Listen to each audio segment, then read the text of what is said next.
Shields up, Iron Breakers, and welcome to another episode of Shields up, everybody.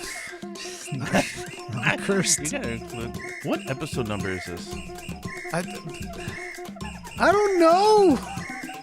I can do it if you want. Yeah, you're out, man. Yeah, I'll do it. Shields up, Iron Breakers, and welcome to a new. And that divides you. Okay.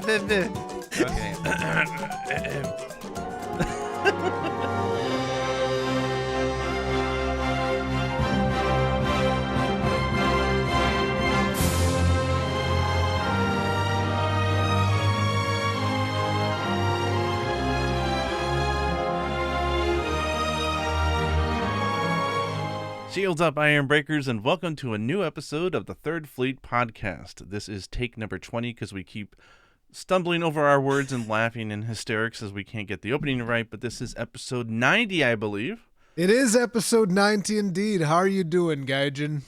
I am joined here by my good friend, Rurikhan. How you doing?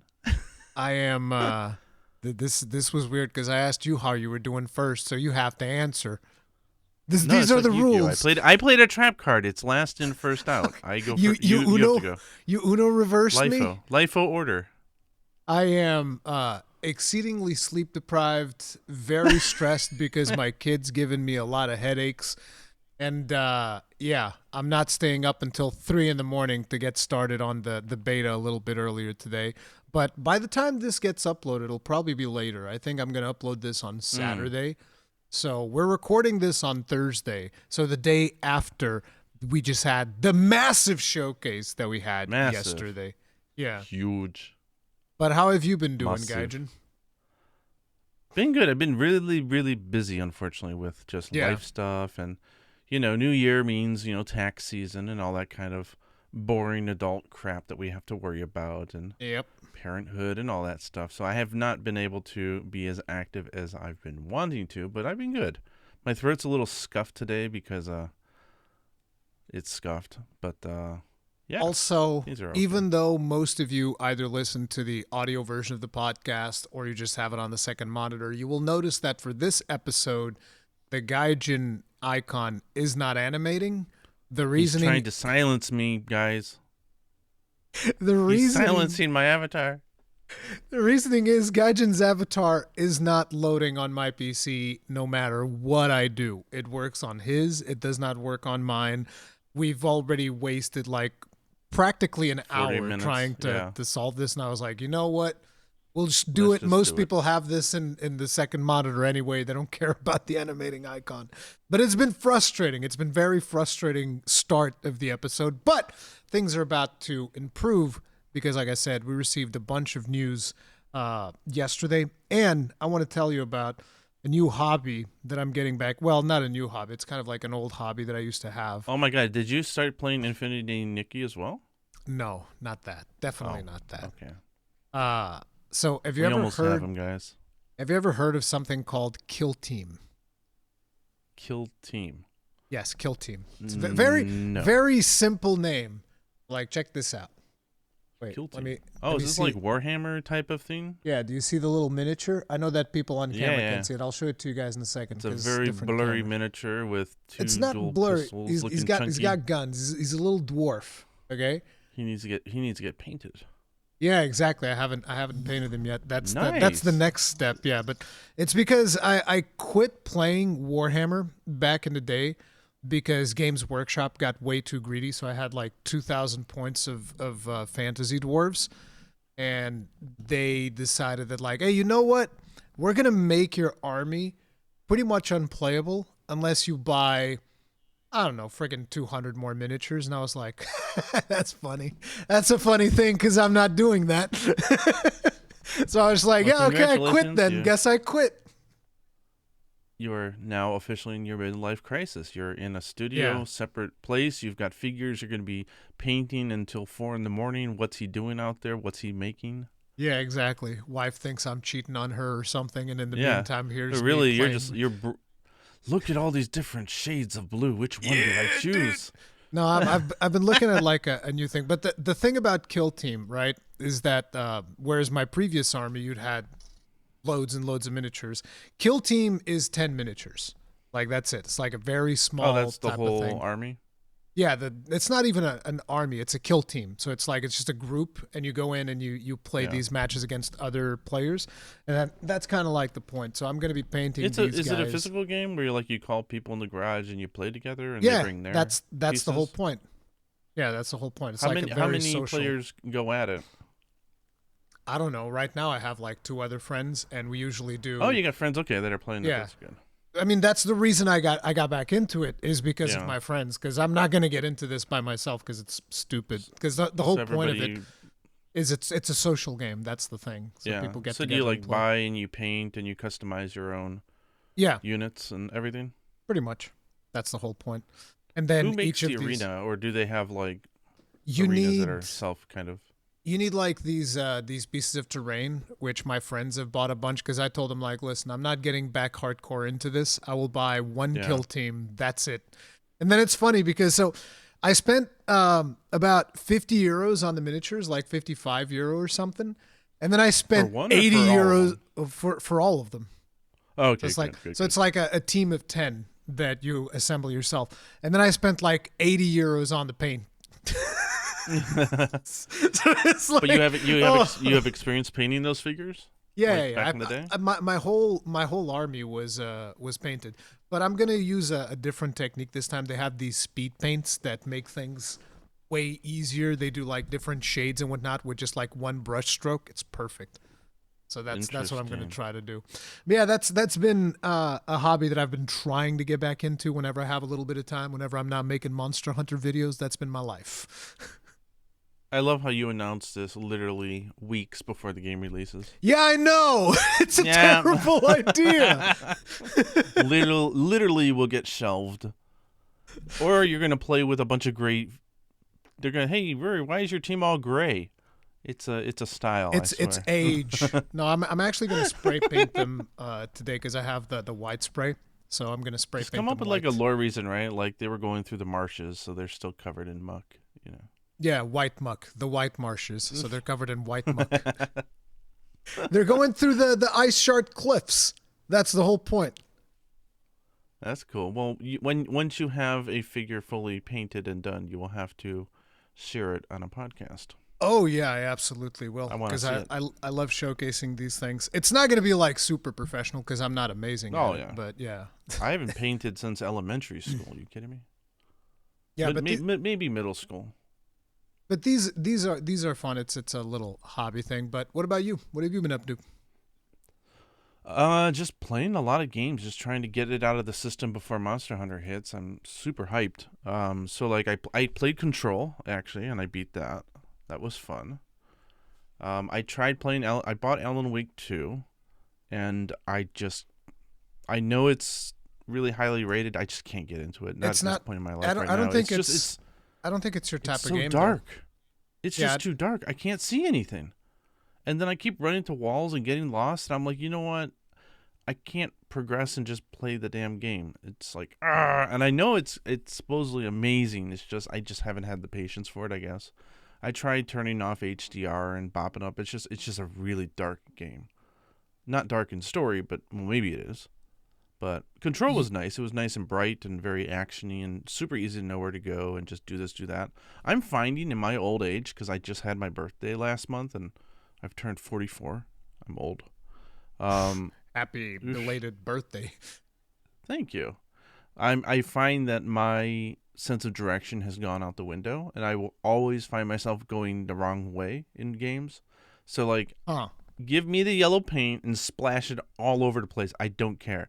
Tell me where to go, because getting lost in a game is like one of the worst feelings when you don't know what to do next. So yeah, I didn't do that. Yuna introduced me to a fun game, which is a indie title called Ultra Kill on Steam. Super cool. I would suggest anybody check it out. It's just really fast-paced shooter action.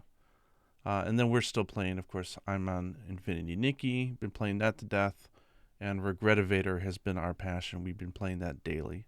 It's just a good, fun shoot the shit type of game. You're all in an elevator, and each floor is just like a small little like Mario Party like random thing, and it's just a bunch of memes and fun times. So yeah, we've been doing good. Just getting the stuff out of the system, just trying to play the things I wanted. I tried Life of Pi, whatever the hell you want to call it. Lies of P. The lies not, of P. Not life of P. Lies of P. When you get over 40, that's what it. When you go, I'm gonna go to the restroom, and then you find the lies of P. You get a drip or something out, right? Or you go and you go back to bed, and then you realize, oh no, there's still a little bit left. That's the lies of P. You gotta go back.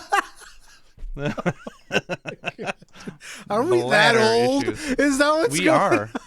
Like friggin' geriatric over here? Oh my god, dude. This is grim. I'll say it's I got it on discount during the Steam sale. Like, it's a fine main game, right? Like, I mean, it's totally Dark Souls 3 and Bloodborne. I won't say rip off, but like heavily inspired. But it has its own unique thing. It's got its own unique thing. It's very well built. It's just like with a game like that, Souls-like game, right? Like, you're constantly going back and redoing it, and slowly you're progressing more and more and getting better as you play the game. I think you really have to love the world atmosphere and like the story in order to invest that much time, and I'm just not feeling it. Maybe it's because I don't know. It's just like the steampunk robot Pinocchio vibe just isn't doing it for me. I really like the art style of that. But game. if you like it, like, the game is solid, right? And if that thing gets you, I imagine. So it's weird. I've played it for a few play sessions. I think it's a good game, but I don't know if I'm going to play it again. It's just one of those things. Maybe when I'm bored, and I've got time. It's just I don't have much time right now. I'm trying to mentally prepare myself for Monster Hunter, so. Time is a struggle right now for all of us, I feel like. Yes, it is. But getting right back into actual Monster Hunter, I have to tell you about this journey that I've been following. We have another almost Hey Jay situation. Oh, I was going to say, we have another Hey Jay? No. Yeah, we have Preach Gaming, who is somebody who... Preach, okay. Yeah, I know. You know who Preach is?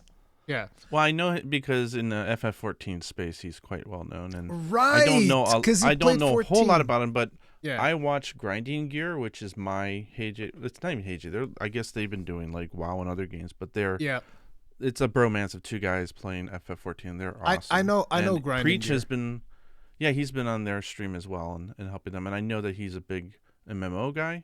Yep. So I know of him. I don't know a whole lot, but. Yeah, it's actually I saw really. You did a video with him. I did two podcasts with Preach. So he's did like really big, right? What? He's like really big in the. Space, isn't he? He's got like 2,000 average concurrents on Twitch or something like that, and then he has 2 channels. But his origin story was World of Warcraft as well. So he started with World of Warcraft. He gets around, Yeah. But it used to be just like exclusively World of Warcraft, and then eventually went variety because Blizzard, they just keep making all the wrong decisions with World of Warcraft. So it was like, I'm kind of done. And then it's funny because he started playing Monster Hunter World, but it wasn't even like he planned to play Monster Hunter World before Wilds. It was just like he had it in the backlog, and then he just randomly started playing it. Nice. And so he started right ahead of Wild. So obviously people are checking it out and whatnot. And it's been interesting to kind of like I did a podcast with him initially when he was still blind. He was at like Barrioth the first time that we spoke. Okay. And then I did like a spoiler podcast because he had reached Alatreon and he was trying to kill Alatreon. So he's really putting in the hours then. Okay. The thing is, he's not grinding. He's avoiding grinding as much as possible. So he's super undergeared for Alatreon. And so he was doing Alatreon and he hadn't figured out the mechanic of Eschaton Judgment. So he knew to break the horns, but he didn't know what causes the Eschaton, the element thing. So I explained it to him on the podcast, and now he's been still doing Alatreon without upgrading his gear. But he is aware that that's an optional wall that's there for a lot of people, right? There's still a lot of people who have not conquered Alatreon. And That's quite a challenge. and he could kill Alatreon should he just like choose to upgrade his gear, because like he's He going just doesn't in want. with he's got a Kirin chest, and then he's got 3-piece Hey, Teostra. no hate on the Karen chest though. I mean, I don't even know what it's like. I look at the Kirin chest and I was like, why do you have Kirin chest? Like, bro, you killed is he Raging playing a guy Brachydios. or a girl? He's playing a girl. Okay. Yeah. But so there's no need to ask why playing the Karen chest. True. No, but he's probably doing it for stats reason or whatever. But so he's got 3-piece Teostra, Kirin chest, and Brachydios legs. Raging Brachydios legs. I mean, armor shouldn't matter so much as long as he has a Frost Fang weapon, right? Yeah, he's got or even Frost Fang. Beatotus would work. He's got Frost Fang weapon, but it's like all of that gear, it's very low DPS for Alatreon. That's the problem. Because like he's been really close to killing it, but you're talking like half an hour fights with that gear. Because also he's also a newcomer and he's playing Switch Axe. So there's a lot of things going on there where it's like if you want to play Switch Axe, you got to be really good. You got to know really all the combos, which he's not amazing at it yet. He can play. He can play That's just good. fine. He's sticking with it at such a frustrating battle.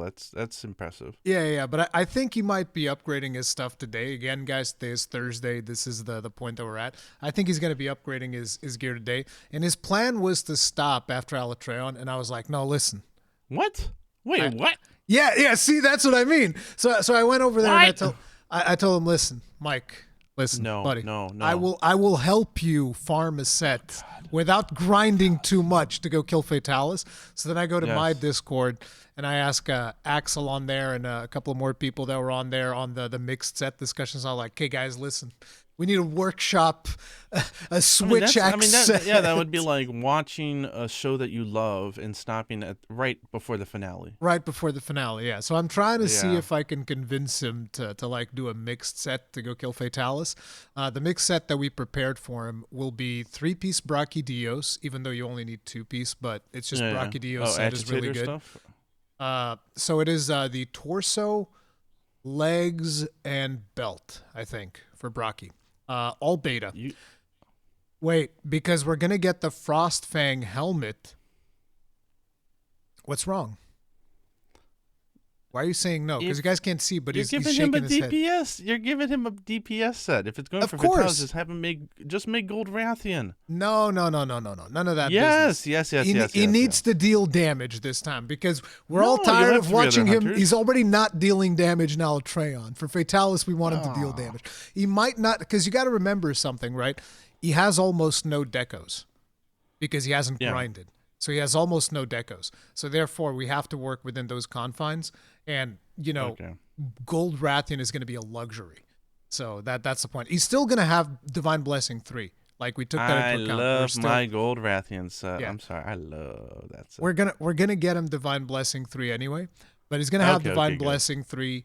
And he's going to have 3-piece Brachy, 1-piece Frost Fang. So he even gets Punishing Draw, even though that doesn't matter that much. It's because the helmet's just really good using anyway. Greatsword or Switch Axe, you said? Switch Axe, yeah. And then what's the other one? The Escadora gloves for attack up and power prolonger. And so that's kind of like the game plan. He's going to have full agitator. I think we can get it up to attack up 4. What? Which Switch Axe? The Alatreon one for long purple sharpness. Okay, well, I really hope that the game is not an ass and it makes it hard to get the mats for that. Oh, the Dragon's Fire? Don't worry, because he's failed the quest so many times by breaking the horns twice. I've been told by his chat he's got like 3 or 4 of them by now. He's been doing it this is like day 4 or something of hunting Alatreon. Did you give him the advice of giving him the Plunder Cat? Because like even when you fail, like that thing brings back all the mats. No. Listen, he needs all the healing he can get. He needs all the extra feints. So, but like I said, in terms of Dragon's Fire, that's not the problem. He's got like 3 of them already. And then once he kills Alatreon, we can just go in and multiplayer to farm whatever he's got left. That's kind of like the plan. And again, it all hinges on whether or not I'm able to actually convince him to do it. But I've been like way too invested in it. So like I always have him on the second monitor. Like, is this the one? He's so close. There was one time that listen, he was so close to killing it because he was playing the game like all day, and this was like late in the day, Yeah. and he forgot that he had toppled him. So he thought he was going to Oh. die. And so he suicides into the eschaton. No. And everybody in chat is like, no! Because he was like in desperation mode. He's like, I'm just going to kill him during eschaton. It's like, nope. He forgot. And in that one was 100% a kill. It was 100% a kill. There was no shot. Oh, man. And then he just like didn't heal. And we're like, no, what are you doing? Ah, it's crazy. You teach him about eating for insurance and all that? I told him about insurance. I don't think he's been using it because he doesn't have the ingredients. The ingredients unlucky. Yeah, I don't know. But if, he wants to do it solo. I take. Yeah, he's been doing it solo. Yeah, he wants to do everything solo, and it's funny because he hadn't planned on going. Okay, to, well now I understand why you're talking about Fatalis. I thought you were going to go multiplayer with him. I mean, I'm gonna go multiplayer with him to get the gear. That's what I told him. I'll go with you to get the gear so that you don't have to worry too much about farming. Because, like, I do have a Fatalis set on PC. I mean, I just want to make sure because people can be really toxic, but, like... No. It's not his chat telling him, oh, if you don't solo Atreon, you're not a good hunter. Because, like, these are not designed to be soloed. Like, this is Monster his choice. Hunter is fine. For anybody listening, multiplayer is the default for this game. If you want to go solo, that's fine. But there's no... No. Even I had to go... multiplayer for my Elatron kill. I didn't kill it solo first. You've never killed it solo? I've killed it solo afterwards, but that was like way after. Oh yeah, my first kill was also multiplayer. Yeah, it was 2-player. Fatalis as well. My first Fatalis kill was multiplayer too, and then I went back and I did it solo. But yeah, I've done it solo without their gear this time around. When I did the Return to World thing, that was a challenge, particularly Fatalis. Holy crap, doing Fatalis without Fatalis gear.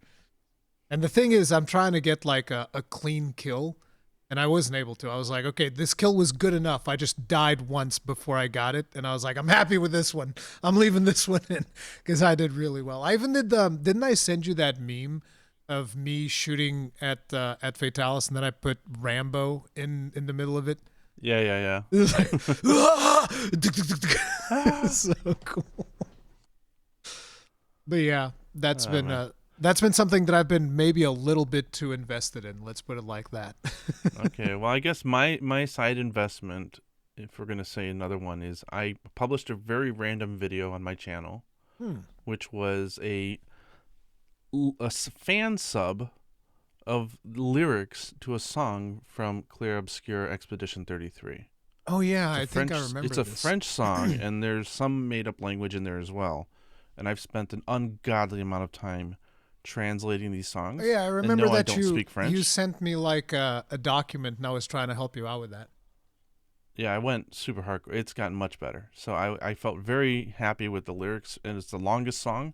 And so I published it. I turned off monetization. I was like, no, I'm just a fan. You can't. But they had like Xbox. They had like a developer direct and everything.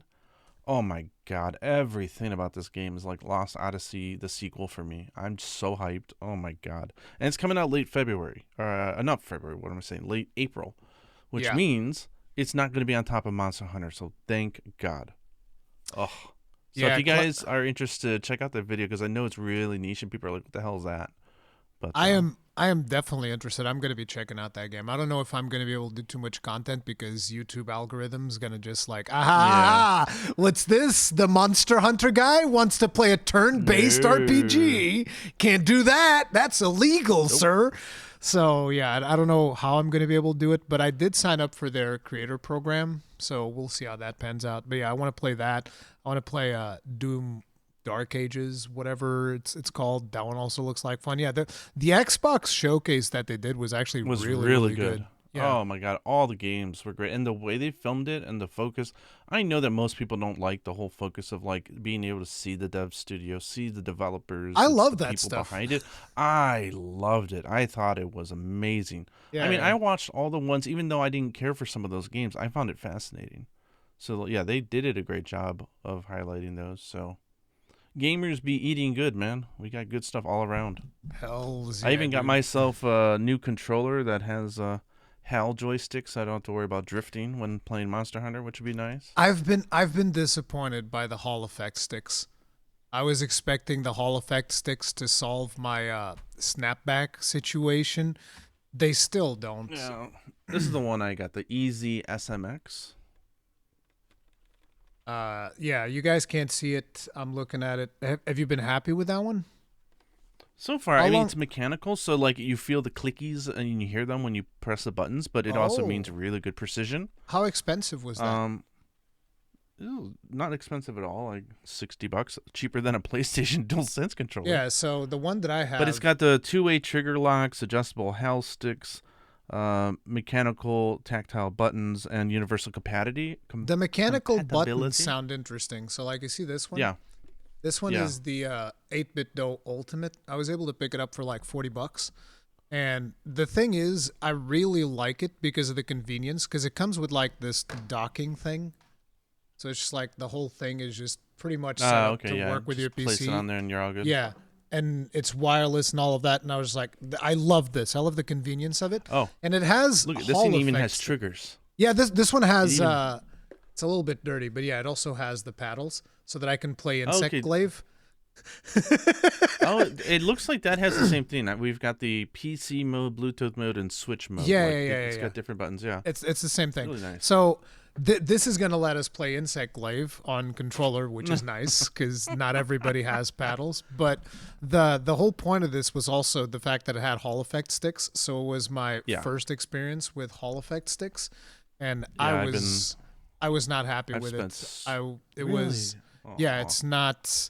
It's like initially it was fine, but after a while it does the snapback, maybe even Maybe worse than you're the just too damn PlayStation controller. powerful. You're an iron. Yeah, me You know, doing this you're on the pushing so controller. hard on the. I don't even push hard at all. I just let go. The problem is the letting go. You can't let it go. You have to like ease it back. And it's like, I don't like easing it back. I like letting it go.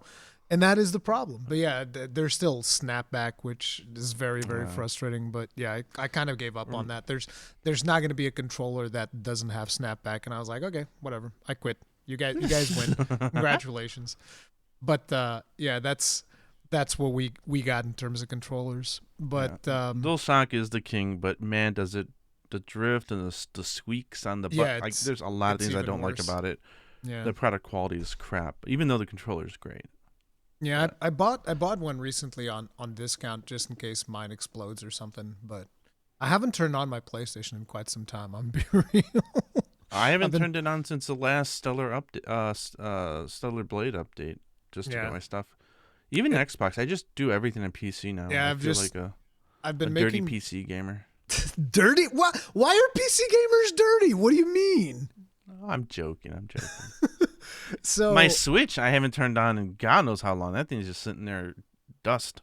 no, I've been playing Xenoblade Chronicles 3 to see if I can finish that before Xenoblade Chronicles X releases on the Switch. That's going to be good. Mm. But the whole thing with the PlayStation, it's just been I've been moving over to PC because now they're even gonna stop doing Bluetooth, not Bluetooth, Blu-rays. They're gonna stop Blu-ray production or whatever it is, and I'm just like, okay, so you're really just moving away from physical media, and at that point, it's like, well, Steam is Yeah, the but king. also I've seen a lot of people who misunderstood that announcement.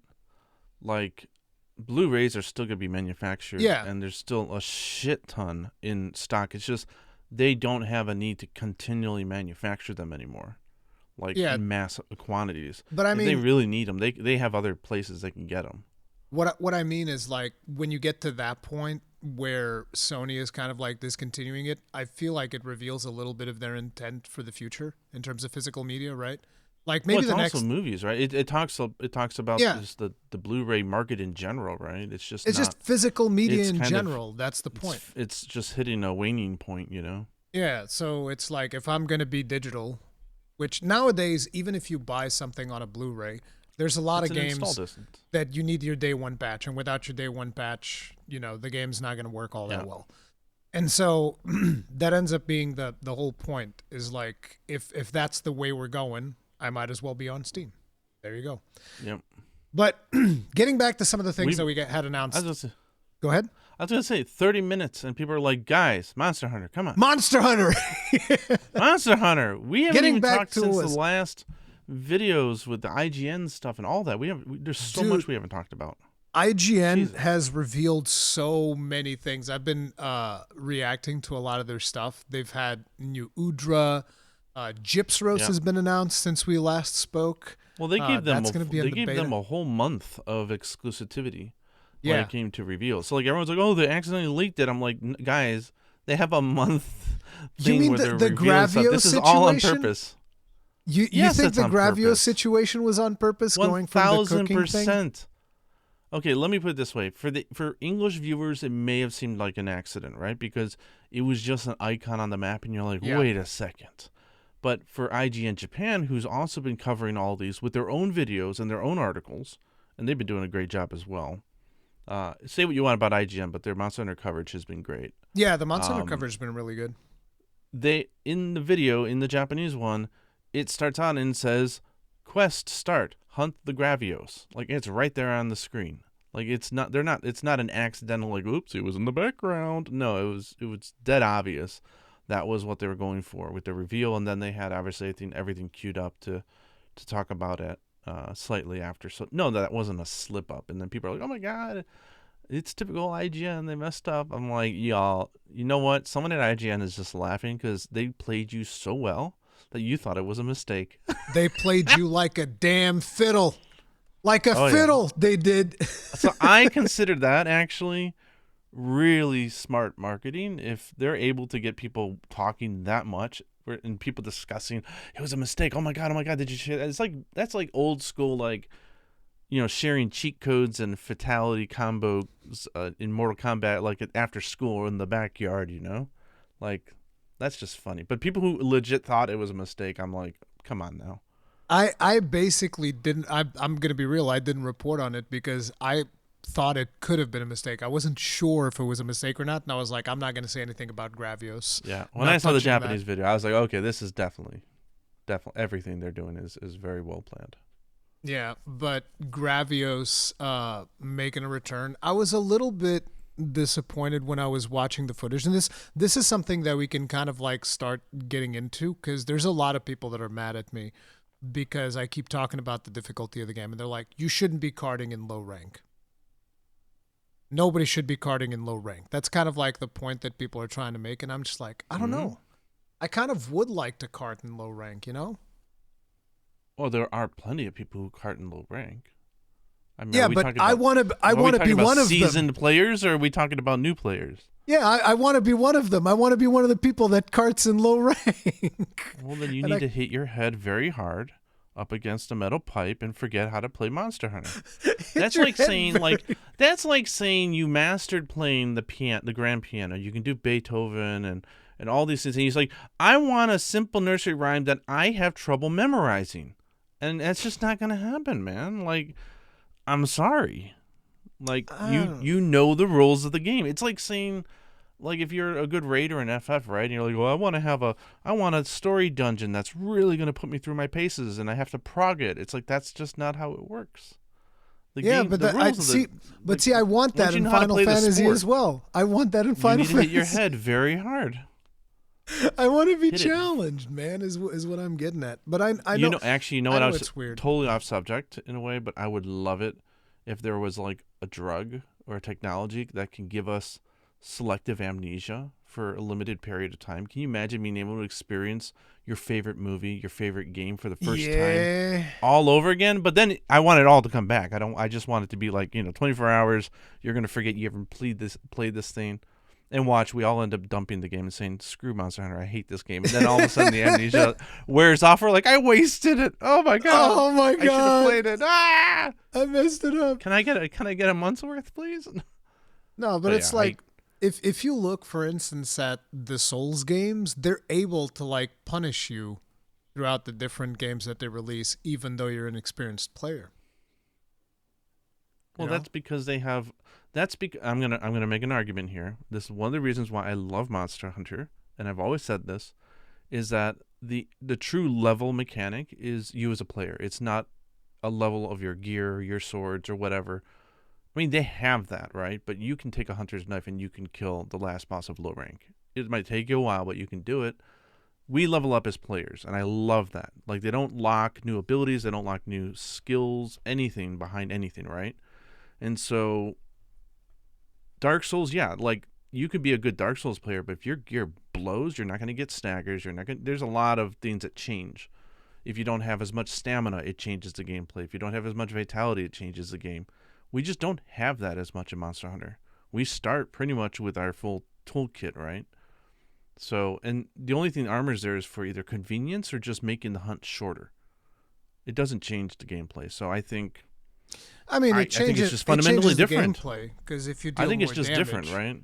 You deal more damage, you get more staggers as well. So I think Dark Souls can do it because it does have a traditional leveling system. Yeah, and which things scale. We just don't have that as much. I want to make it clear to people. I don't want Monster Hunter to become Dark Souls. That's not the point. It's just I miss, because like apples and oranges in the old games, and a lot of people say that if you go back to the old games, you won't feel this. I'm pretty sure if I go back to play Monster Hunter 4U, I will get my shit beat straight up. I don't know. I went back to Double Cross, GU. GU. When I played with Yuna, and we blazed all the way through G rank with no problem. I don't even know if I carded. And that was after a long time of not playing. I don't know. I feel like if I go back to 4U, I will probably struggle. I think that I will struggle hardcore to get some like even in low rank with some monsters, not all. Like with some monsters, I think you would only struggle depending on your level of greed. If you are overzealous and greedy and are trying to play as if you had all the gear and everything, sure, yeah, I could see some deaths. Me? But if you're just playing normally, I think you'd be fine. I think you'd be surprised how fine you are. You could walk in there with a savage Double Joe G rank and be totally fine because you know his movement patterns. You know how to box around him, right? You might have trouble killing him due to time constraints if your gear is crap, but that's about. I think you should try it. Report back. Let people. I think you'll be surprised. Yeah. Now, that is to say, like I say this, but then people are like, "Well, you can't say that the games aren't getting easier. You're just getting better." Both statements can be true at the same time. Both statements can be true. I think it is. The game is getting easier. That's. I think.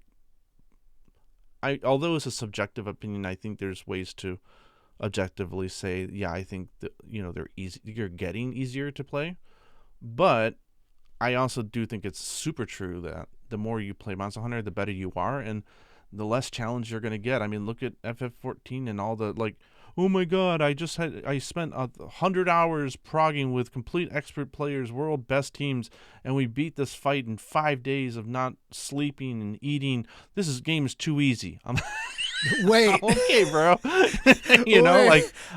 I'm kind of disappointed. Lackluster difficulty. I'm like, you know what, guys? You're never going to get that again. Sorry. As the kids say nowadays, pause. Pause. Like, wait a minute. No, listen to yourself. But yeah, that's the beauty. We're better. We're coming in with a default level that's high. It's great. I just hope that once we get to high rank, there's plenty of chances to cart. Like, I do want to get the monsters. Well, I'm like, oh, I'm kind of scared.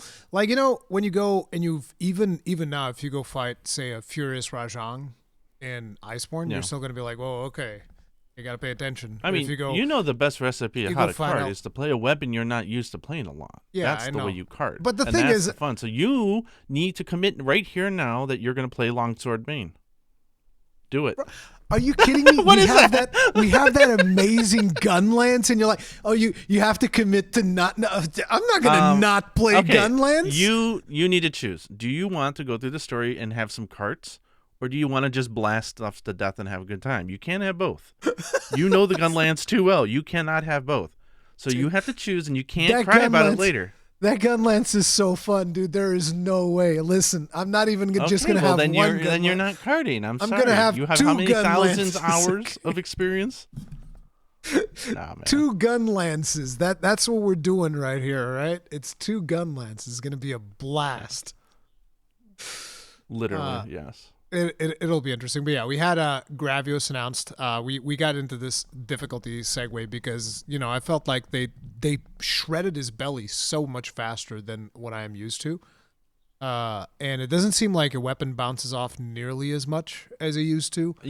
I'm gonna put a. I'm sorry to interrupt you, but No, go ahead. you can't base difficulty and balance off of Yeah, I know. weapon preview build. I mean, they're sitting there with white sharpness at the beginning of probably high rank. I'm like, bro, come on now. Like, Yeah, it yes, of might course be they're not that. bouncing. They're using white sharpness. This is the highest, unless they're changing it. That's the highest level of sharpness that you can get That in you the can get game. in high rank. Yes. You think they want preview people bouncing off crap all the time? No. Yes, they should. No, because that would make for a bad preview. So I would not judge anything off of what you're seeing. Like. Listen, I am open to being wrong. I'm open. Gravios always It's just manages to kick people's butt because they get greedy. And he's going to kick your butt if you're greedy and you don't have your finger on the guard button. I hope so. I really do. It's just the thing is, I can only comment on what I'm seeing, right? I can't be like, oh, yeah, of course, in the final game, it's going to be different. Like 100%. Yeah, of course. It's not going to be. Like, what's the point of the preview at that point, right? It's not really a preview. You're I just love like, Gravios. oh, yeah, Gravios, it's an instant glaive player. He's always been one of my favorites. Because, like, he does the whole AoE, like, get away from me, and blows up, and everyone just dies. And it's great. Yeah, as a prowler, he was a blast to play.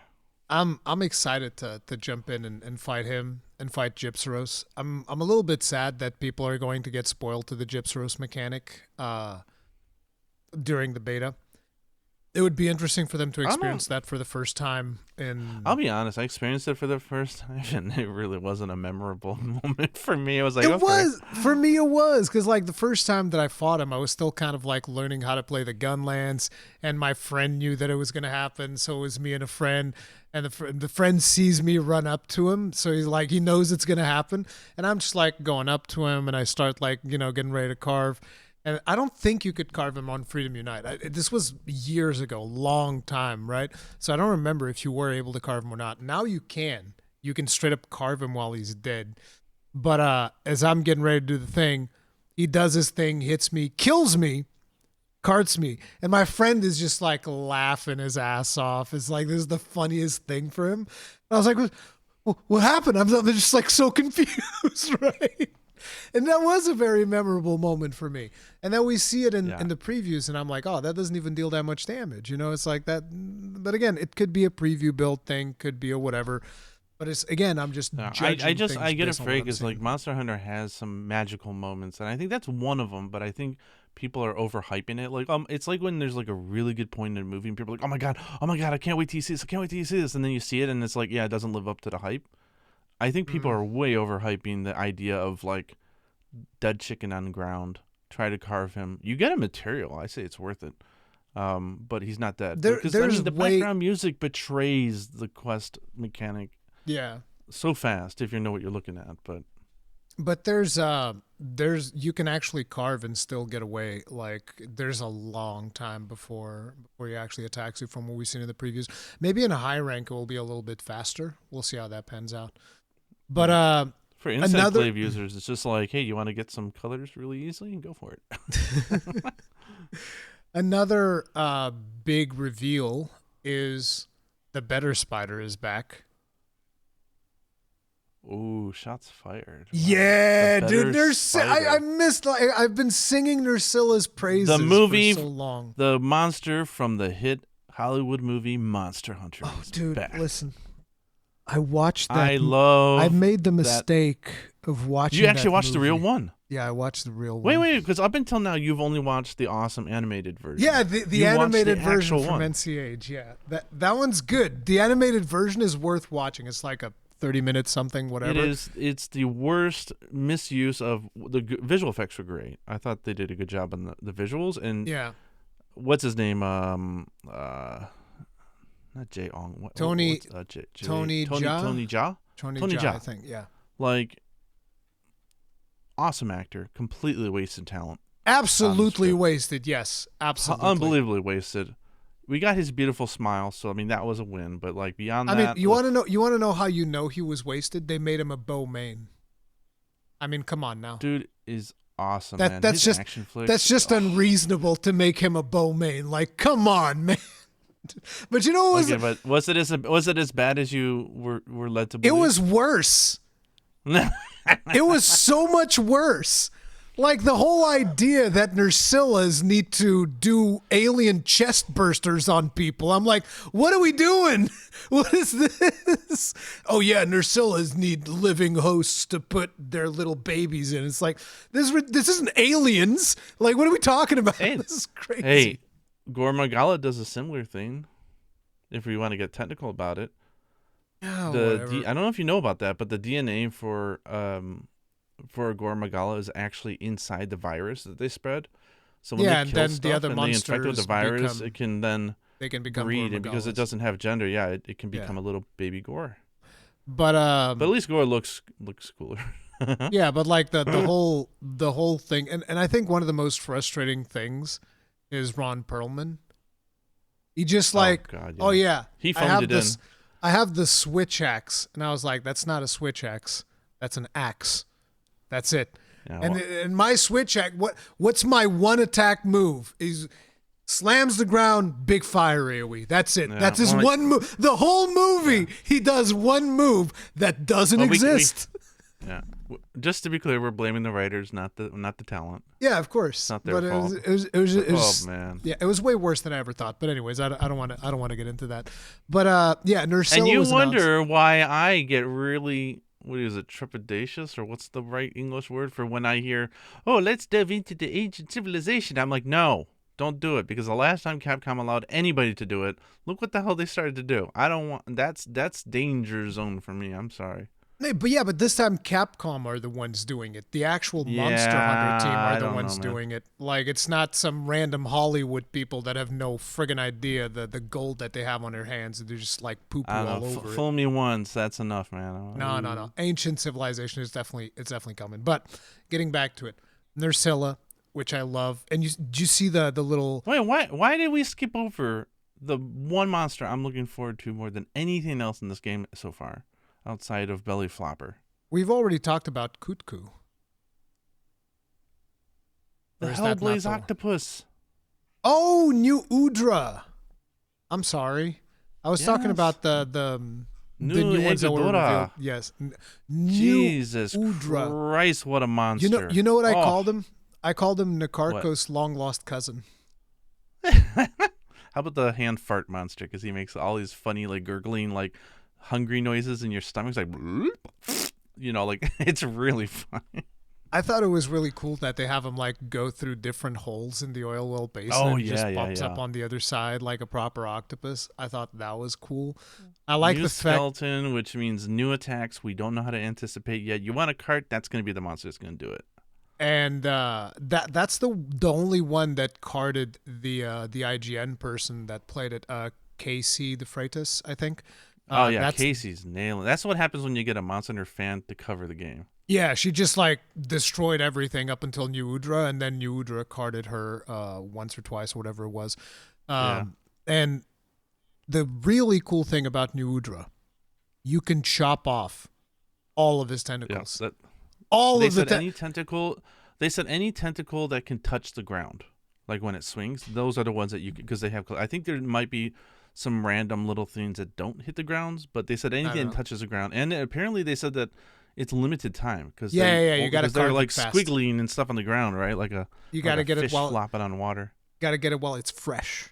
Yes. Oh my god, I can't wait. That I'm so hyped for that.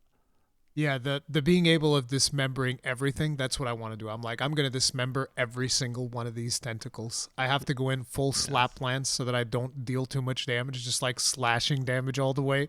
I'm going to chop off all of his tentacles. That's the new Udra You know challenge. what sucks though? I told myself maybe I'm not gonna play Insect Glaive as main for the first run through, but when I see that monster, I go, I want to play Insect Glaive against it so bad. Oh my god. Why don't you? Ah! Why don't you want to I play don't Insect know. Glaive? We'll see. I don't know. Well, because I don't care for the special attack build up thing that they have going on. You don't like the But, tornado slash thing? Yeah, we'll see. I'll try it when the game is actually out and see how they balanced it. Whether it's still like the main focus is pushing you towards doing that move over and over again, or if it's just one big thing in your toolkit that you don't have to use, that'll make the difference for me. But anyway, I'm sorry. You wanted to talk about your favorite spider, and I'm just like, wait, we can't move outside of the oil basin yet. We got the octopus to talk about. Yeah, Holy crap. I forgot we hadn't talked about the octopus yet. I love the fact that he's got the little sensor things Oh yeah, on his tentacles. telegraph the slaps. So like when he raises it, it shines because you know he's gonna slap you. It's like, oh, it's so great. But it's like Nikarkos has those as well. He has a little. It's a good telegraph, yeah. But it's not using the same skeleton or anything like that. It's a new skeleton, no. which is Yeah. is exciting.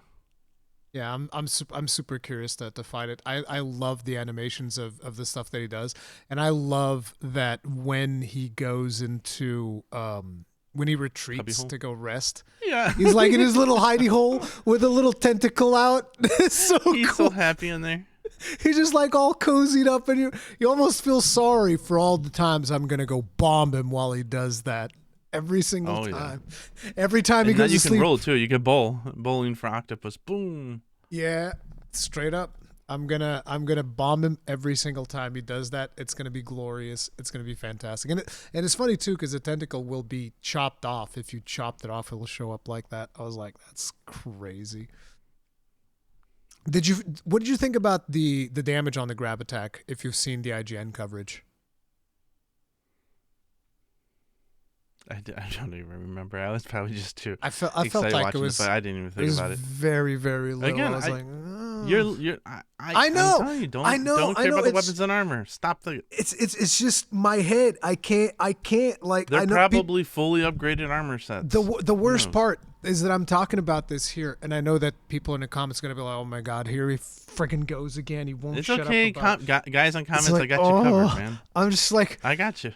It's just the thing is I'm a very visual person, right? I see it in front of me and I'm just like, this is the information that I have to go off of. This right here in this video. And it's like, this is the only thing that exists. I don't know anything else. Well, so, if when this video goes live, the second beta will be up and Arkveld will be in there. Yeah, and of course it's not going to be tuned like it is in the game because they never do. But if that thing does not murder people, then you'll know, okay, maybe I can be a little concerned. I'm in the camp that by the time we play through the story, we are so damn good at the game that we barely card anyways, unless we're just goofing around, which is the best way to play. I don't care how easy or hard. I mean, I played a lot of Portable Third, and that only had high rank. And I had a blast with that game. Oh, yeah. And that wasn't that difficult. I mean, my favorite one so far has been Base Monster Hunter World. I actually like Base Monster Hunter World more than I like Iceborne.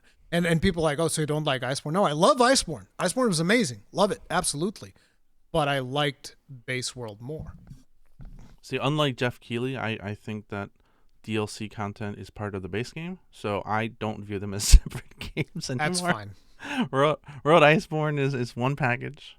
Yeah, but it's like, I don't know. I have much fonder memories of Base World than Iceborne, though. So yeah, I'm jaded. I have better memories of Iceborne, and that's because I was playing it with Yuna. Yeah, so. But what can you do? Getting back to Nursilla. Yeah. So your spider. Tell me about your love of Nursilla in the impregnating spider. I've always liked Nursilla because in 4U, when you first see her like web slinging. It's like, wait, what? Because that's like one of the craziest moves that you kind of like see in 4U in terms of a movement ability of a monster. Get Your Watch also has some crazy stuff that he does where he's like, he goes up top and then there's the vines, it goes up and above. And they do the same thing here because she goes like below these spider webs. You see it on the trailer and then she comes back up. And it looks fantastic. And the thing is, they have the interaction between her and Gypsros, which I love. That interaction is so cool because for people that don't know, I mentioned this in my video. Like the shroud that she has on her back is like the skin, the rubbery hide of dead Gypsros, which she preys on, and so The fact that they included the interaction of her like rolling him up and then he flashes her like an asshole near the end. So Oh that's yeah, pretty cool. but they're really getting into, and I think that's all Tokuda with like they're really trying to show off the interactions between the monsters. Like it with the whole thing with like Rajang and Kirin, like they're not backing away from these interactions at all, Yeah. which tells me when we get an expansion with subspecies, God knows when, a year and a half from now or whatever, 2 years, who knows, and we get the shrouded Nursilla. She's wearing Kezu. We're gonna get Kezu's back. Can you imagine Kezu? Its fleshy body with the graphics and the expression that they have right now. Oh my god. I can imagine a certain streamer that is going to look at that and be like, "Yep, not playing that one." Did you know? Do you know who I'm talking about? Nope. So there's this guy. I really like his content, by the way. His name is Jesus Here's Toast. He played Rise. He's a Bloodborne speedrunner. He specialized in Bloodborne. So he's playing Rise, and Village Kezu upset him so much that he rage quit the game. Village Kezu, like his last sentence was, "If you like this game, you like bad games." It was like something like I love bad games. It's fair enough. Fair enough. It's so funny. Kezu is known to upset many a hunter. I mean, yeah, I remember back in the day, Kezu beat my ass multiple times. But moving right along, another one that was confirmed. This one surprised me a lot. Now I'm gonna have that song stuck in my head all day. What song? It's one of the catchiest songs ever. It's from the Muppet movie. Moving right along. Do you remember that song? No? Yeah. Muppet movie? No? I love it. Oh, you're looking at me like, yeah, that's nothing special, bro. Move on. Okay, never mind. But yeah, Gore Magala. Gore Magala got announced. Wow, what? You're just skipping right over everything. You're just going. What do you mean? What am I skipping? Returning. I don't understand. What did I do? What did I miss? The very end of the trailer. Yeah, well, what did I miss? I'm just talking about the monsters. There was a lot more than just a spider. There was also a new. Hirobami. Scissor, yeah, like I forgot about running him. around looking. What skeleton is that? Is that? It's a Leviathan. Somnicanth or is it Narwa? It looks like Somnicanth. It looks similar. Okay. I feel like it looked like Somnicanth because it's got the fins and stuff on it. But yeah, Hirobami, while a really cool looking monster, was not a monster that excited me nearly as much. Because see, the thing is, I'm going Switch Axe monster, right? It is the Switch Axe monster. The thing is, I'm looking at the Monster Hunter page. That's why I've been saying Gravios, Nursilla, because that's the order that they're kind of like in, right? So I was going Gravios, okay. Nursilla, Gore Magala. But yeah, Hirobami. What do you think that big boy is behind them, though? Because there's a shot of a very big one that I don't know if it's like a male alpha version. I don't know if it's a separate boss because like even the hands look different. So it makes me go like, is this really the same monster or not? I don't know. I don't think. And it's I love that they didn't tell us. They just show a glimpse and we don't know at all. They're just like, oh, here's this guy who does like frosty things, and you don't know what it is, but you're gonna find out. But yeah, I don't know about the big frosty boy, but he looked. It reminded me almost of the old one from Demon Souls. Well, he also and I think the Hirabamis have like the pincers, like the guy's Magorm like splitty alien mouth thing, like Balahara has. Oh, the tri mouth. Yeah. Opens up, it sprays out. Very alien. It is. It's like it's a very atypical type of monster to fight, at least for the recent. I guess you can kind of like. You can kind of like make him compare him to Ibushi and Narwa in a way, but it just feels like the scale is completely on a different level. But they're really going for like the most wild designs and like the insects and spiders, and I mean, where's Najarala? Come on, I want it. And where's Giganox? I want it. Like, this is if they have a chance to come back, this is the game. Yeah, not Najarala specifically, I think definitely has a solid chance with these ones being introduced. But yeah, the big one is just that the biggest issue with that one is we just have no idea what the hell it is. Like we know that the Hirabami, that one has like the membrane of something that allows him to float or whatever it is they talk about it in the website.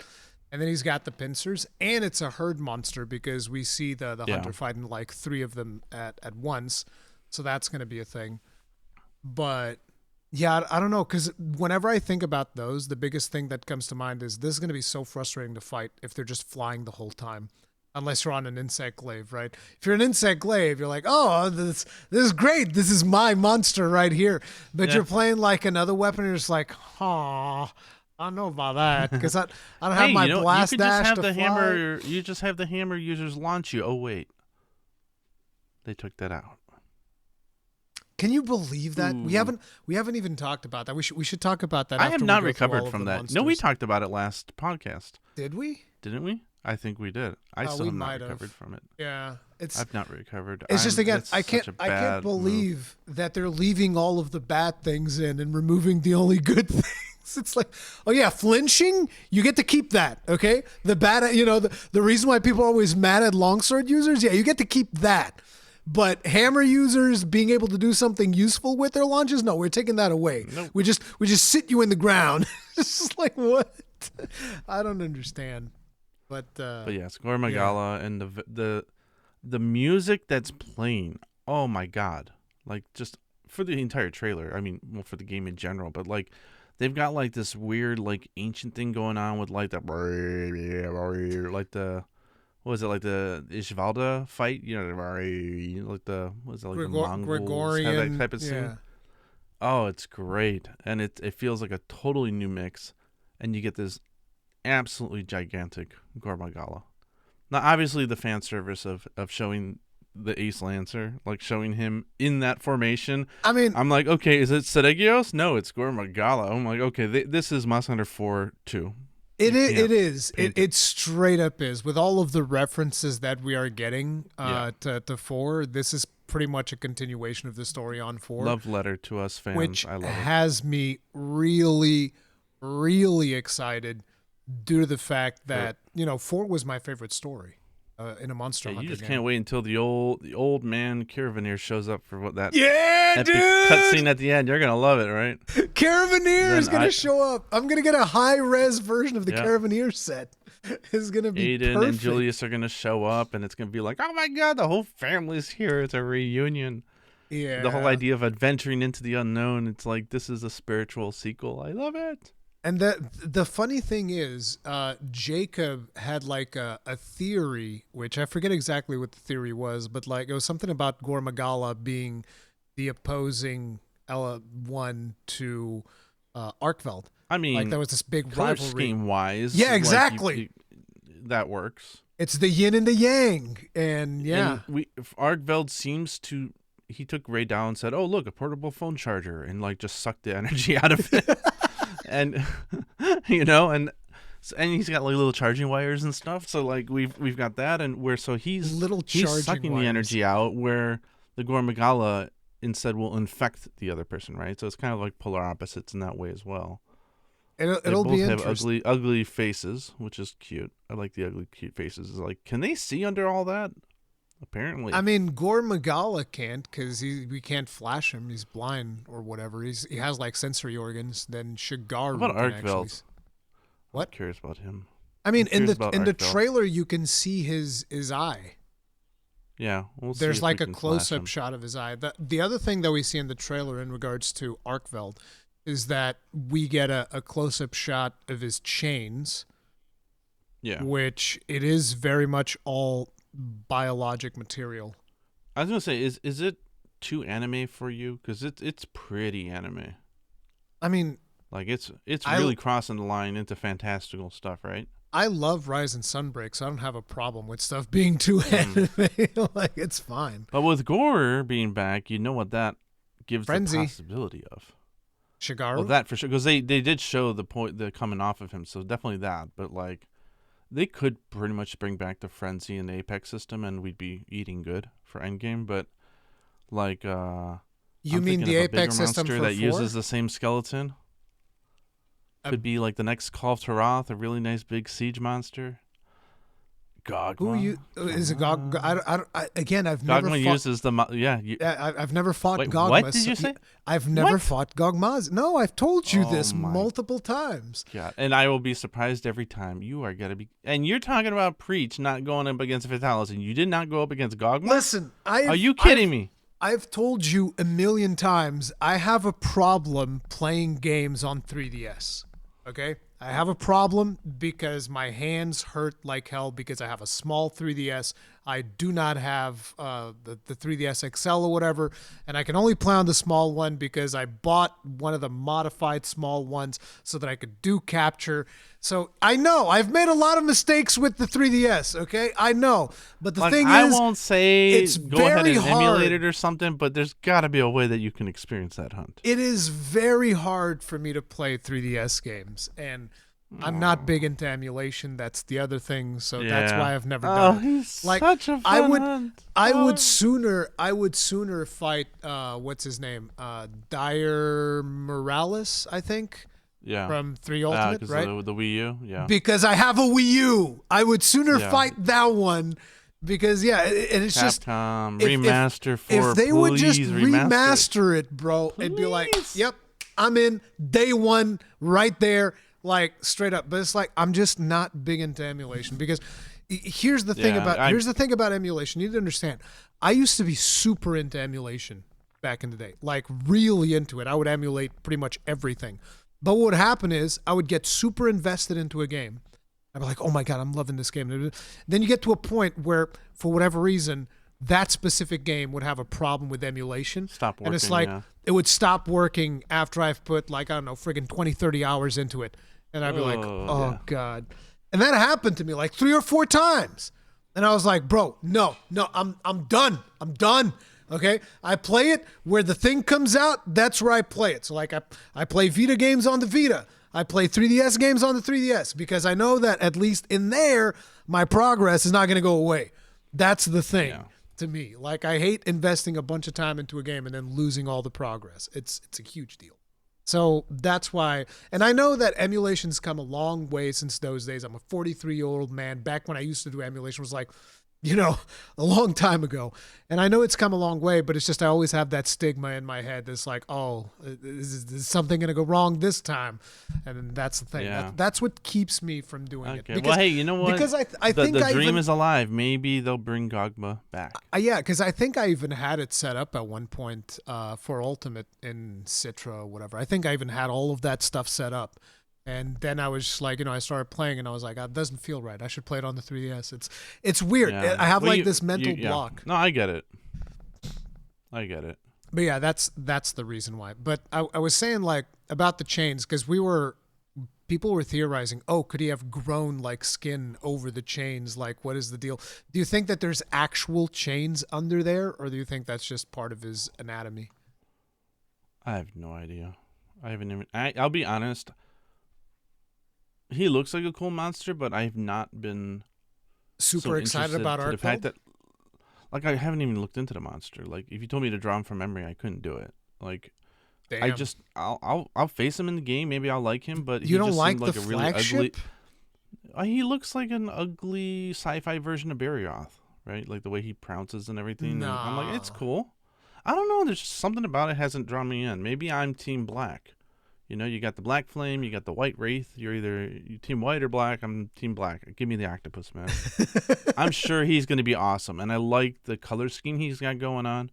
We got the hints of, like, the dragon element going there. We got, like, the red smoky crap that's going on. Like, hey, what's going on there? What I would love, and maybe this will be the case, or maybe I'll just sound like an idiot, is I would like if they do something. One of the great parts of Monster Hunter 4, which I'm sure Capcom has to know about, is the multiple encounters with the flagship made it more memorable, right? So imagine if you run into Arkveld at the end of, like, the first major area, and he attacks. You have an encounter, you fight him, he attacks Ray Dow, sucks his energy out, becomes something crazy, and then it's to be continued. And then in the second area, he pops up and he sucks the energy out of the second one. And by the time you finally face him the fifth time, he has become like unstoppable. Like, because he's managed to suck the energy out of all the 4 apexes or 5. That would be pretty sweet. And you know what would be really cool about that? It would be that he would still have surprises left, even after because the demo version wouldn't have all the stuff. Yeah, I hope that's the case. Like, that sounds like a really interesting theory, especially with the whole sucking up of the energy of the other ones. And I definitely hope that's the case because, like I said, I don't like the idea of fighting the flagship on the beta.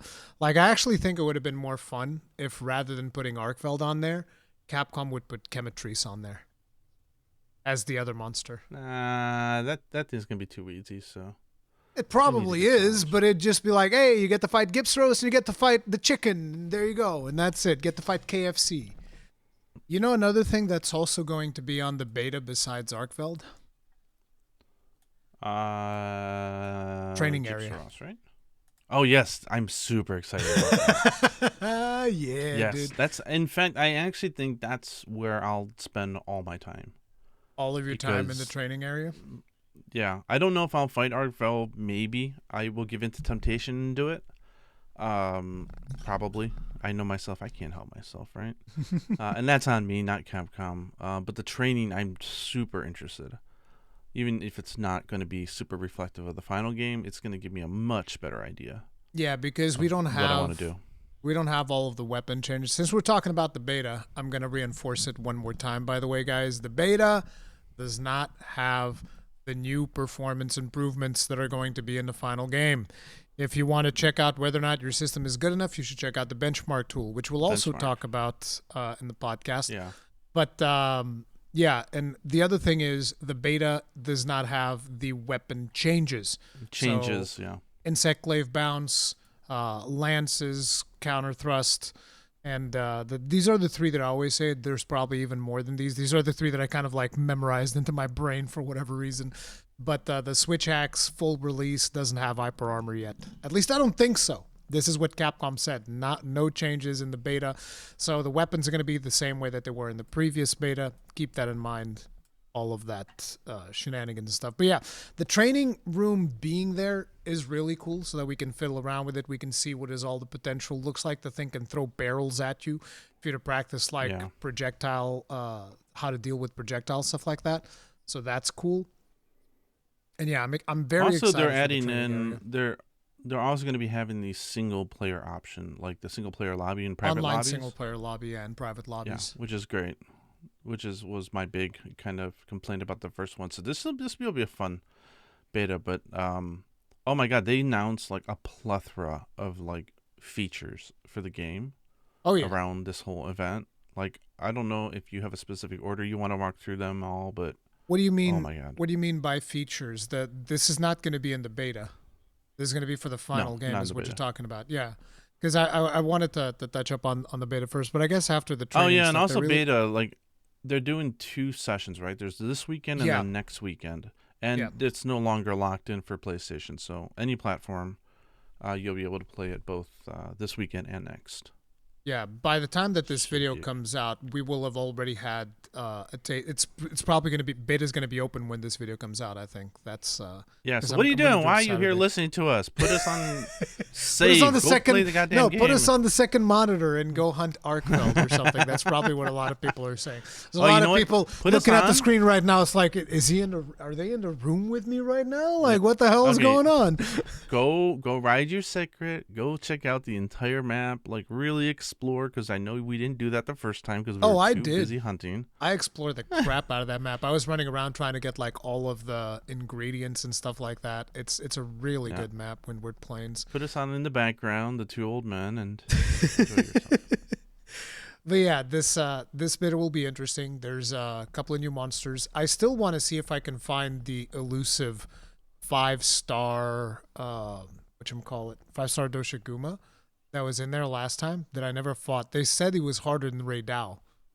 I was like, huh, okay. But that's a lot of monsters for the beta.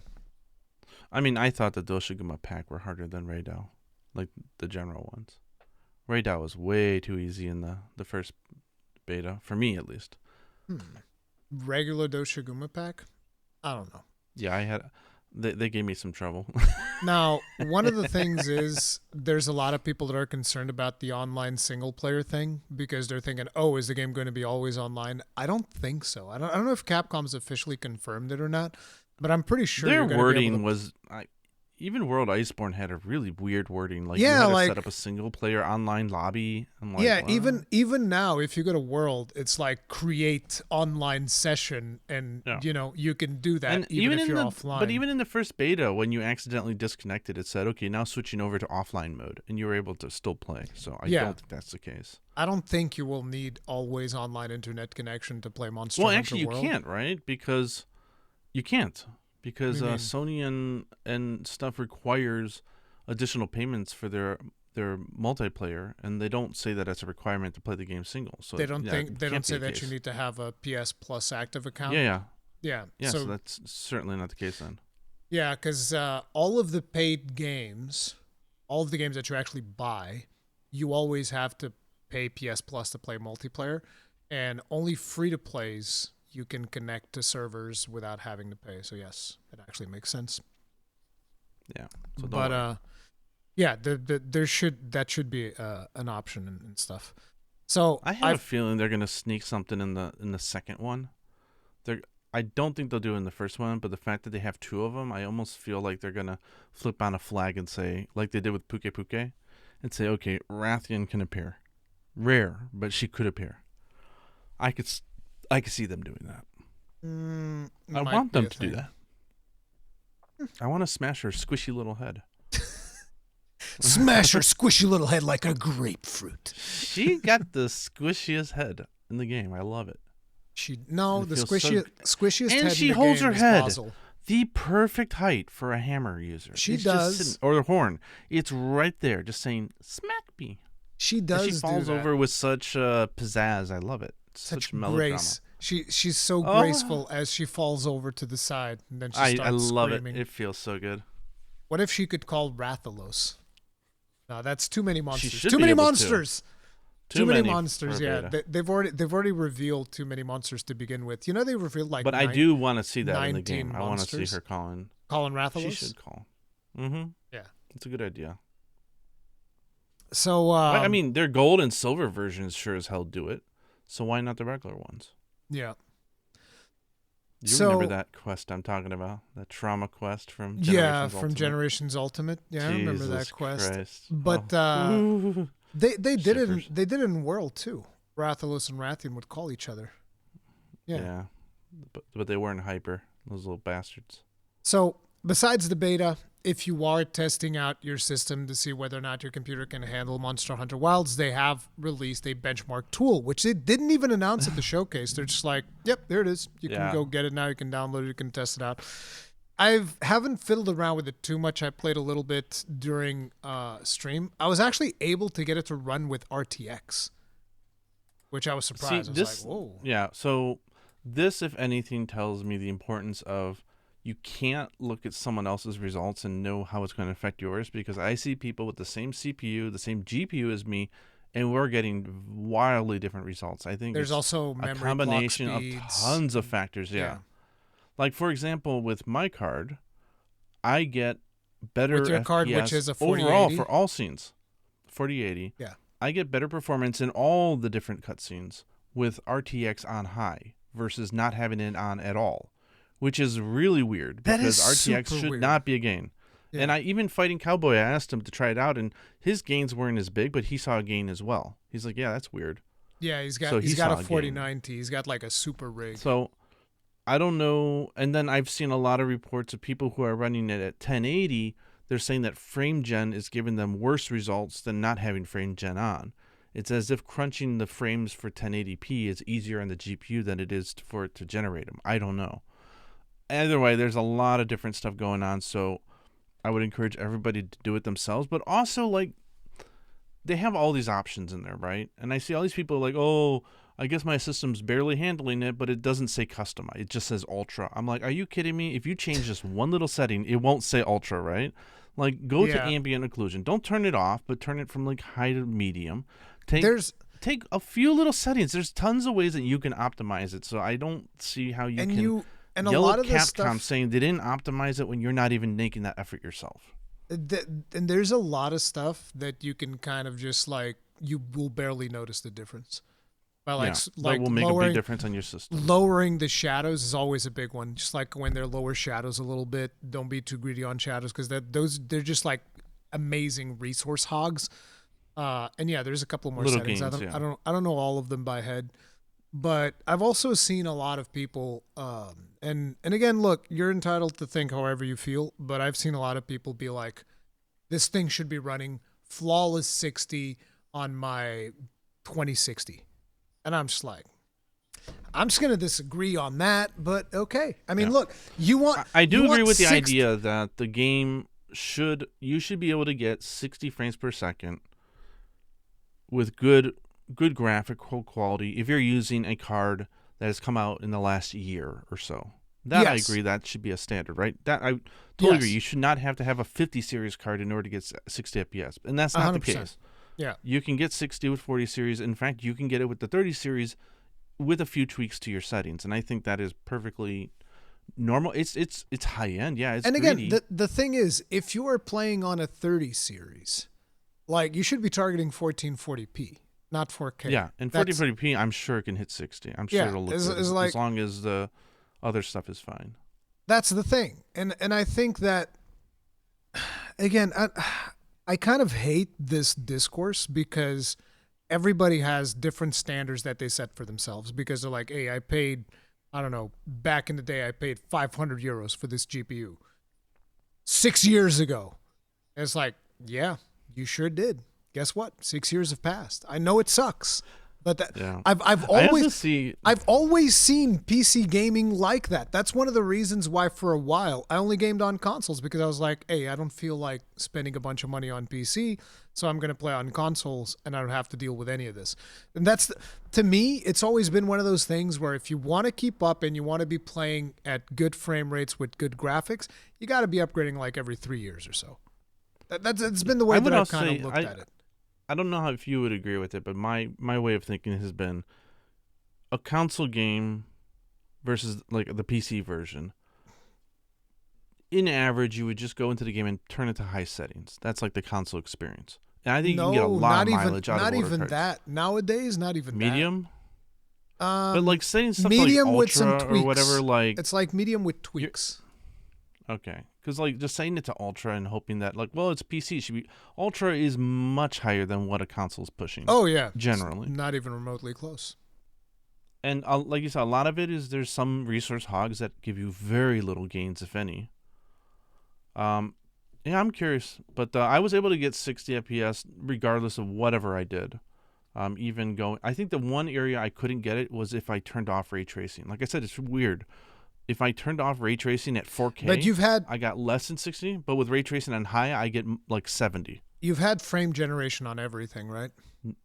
No, I tried it with off, on. I did all the tests. And in general, I'll turn off the frame generation because I'm getting well above 60 either way. But with frame generation off or on, having ray tracing on is a huge hit in performance. Here's if I don't have it on. Here's an interesting thing. The benchmark tool apparently docks you points if you have frame generation on. Also the score is weird because there's scoring, like you can get a score of like 30,000 and it says it's okay. And then you get a score of like 20,000, they're like, it's excellent. Like, I don't know because what it's doing. If you use frame gen, I think they count that as, okay, you're cheating. Well, the thing also is like I generally limit my games to 60 FPS, which is blasphemous because I have a 144 gigahertz monitor. I just prefer my GPU to run more quiet, more power efficient, and in most games I don't really see a huge difference between 60 and 120, maybe a little. I notice it a lot. To me, it's not worth it. So I would rather have 60 and have the overhead that if I'm like, oh my God, I'm going to record as I play, that I'm not going to see performance dips because I've got overhead, right? So I'll limit my GPU on the GPU side to 60. I'll run my monitor at 60 for a lot of games. So if you do that, then the game's like, oh, you only got 60 FPS. Yeah, it wasn't very good. It was okay. I'm like, dude, the scoring system is not very good in this benchmark because Yeah, it's looking at what it could have been versus what it was. I'm like, if you never dipped under 60 once, and I have my thing limited at 60, that's an excellent score. What are you talking about? But they're probably thinking, oh, you should have, with your specs, you should have been able to get 140, and the fact that you didn't means that it's okay, it's playable. uh, But yeah, yeah, I've also scene by scene, it's very different as well. So definitely take a look at like the action scenes versus the cut scenes. I am happy that it's a benchmark tool that you can back out to the menu and immediately change settings and go back in and yeah. do it again. But I wish they had an option that would allow you to forward to the next scene because the scenes are too long. Like you see the cinematic scene and now like, okay, I want to see an action scene or I want to see a night scene or I something. Like you mean, should be able to press a button to skip to the next scene, but they don't have that. everybody just wants to see the scene where it changes the weather because that's the most demanding one by far because it's got the biggest like what do you Yeah. call it, the rendering distance. I forget what you call that, Yeah. I but mean, to their benefit, I don't know. I'm guessing here that Capcom's not very well experienced in doing benchmark oh tools for yeah. PC, so I encourage what they're doing. Like, it's a good step in the right direction. There's ways they could do it better, but I'm happy they have it. Yeah, I'm Like, just it happy does that give you a good inclination. we get a benchmark tool because that way, if anybody's like, oh, I don't know if my system can run it, I can just say benchmark tool right there. Go check that out. Based it on that, if you are willing to deal with those Yeah. frames. And there A I've few had inch. it was an interesting thing on the day of because like we were doing benchmark tests, me and a bunch of people in the community. There was like 3,000 people watching the stream, and so I was like, okay, let's do a poll. Let's see where people are feeling in terms of performance. And I had like it was 77% or whatever people were saying, oh, this is good. Like performance is good. So for 77% of the people that voted, which was about 1,000 something votes. And I was like, oh, this is good. So majority of people are, they're getting good results on the thing. And since then, I've seen a lot of people come out because I made a post talking about how, oh, remember when people said that there were going to be no improvements whatsoever in regards to the beta? And we have seen a lot of improvements. And a lot of people have been jumping in there and going like, actually, you shouldn't defend this at all. This is absolute garbage. This optimization is terrible, blah, blah, blah, blah. And I was just like, I didn't defend it. I just said that it's better than it was in the beta, which people specifically said it wasn't. People said, no, the performance in this beta is exactly what you're getting in the final game. There's no time for optimization. Nothing is changing. And then it's like, we've had massive performance improvements compared to the first beta. And people are like, stop defending it. I'm like, I'm not. But it's a fact that it's improved drastically. What are we saying? So it's like, in a way, it makes me not even want to get involved in the performance discussion. Yeah, I wouldn't touch it. Because It's quite volatile. I was going to make a performance video because I actually have Ooh, no. I have a decent spectrum of hardware. So I have like the 7900 XTX for like the highest end stuff, right? Which is I think still the best AMD GPU right now.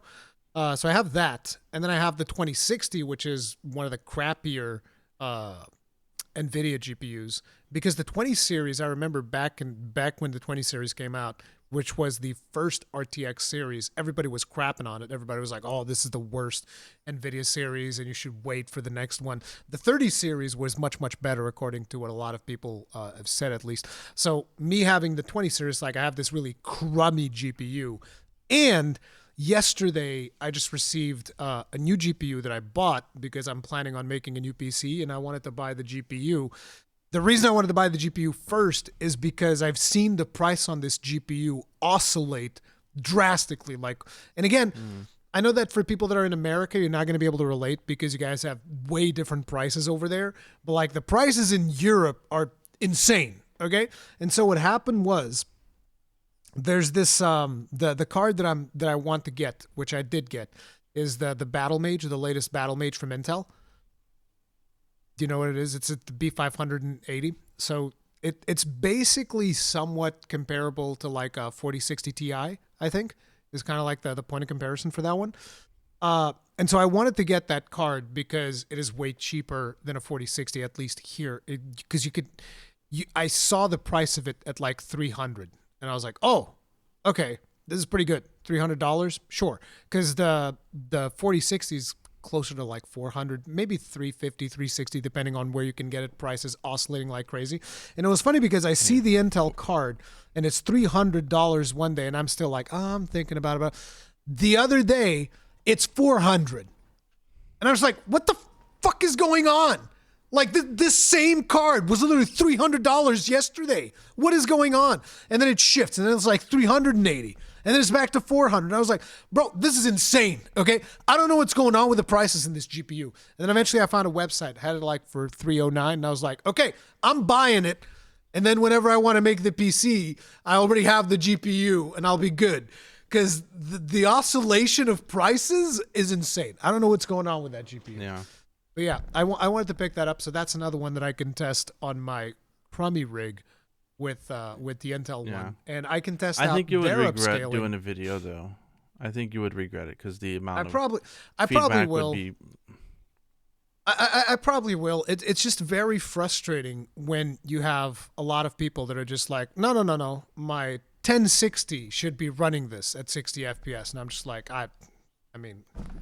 So I have a few interesting observations. If you think like that, I'm not going to be able to change your mind because it's just like there's no way. Yeah, some of the observations I had during this whole test is one, which was funny, is looking at like on Twitter, like everyone's posts. I see people with really powerful like GPUs, like 4080s and or 5080s or something crazy, 64 gigabits of video memory.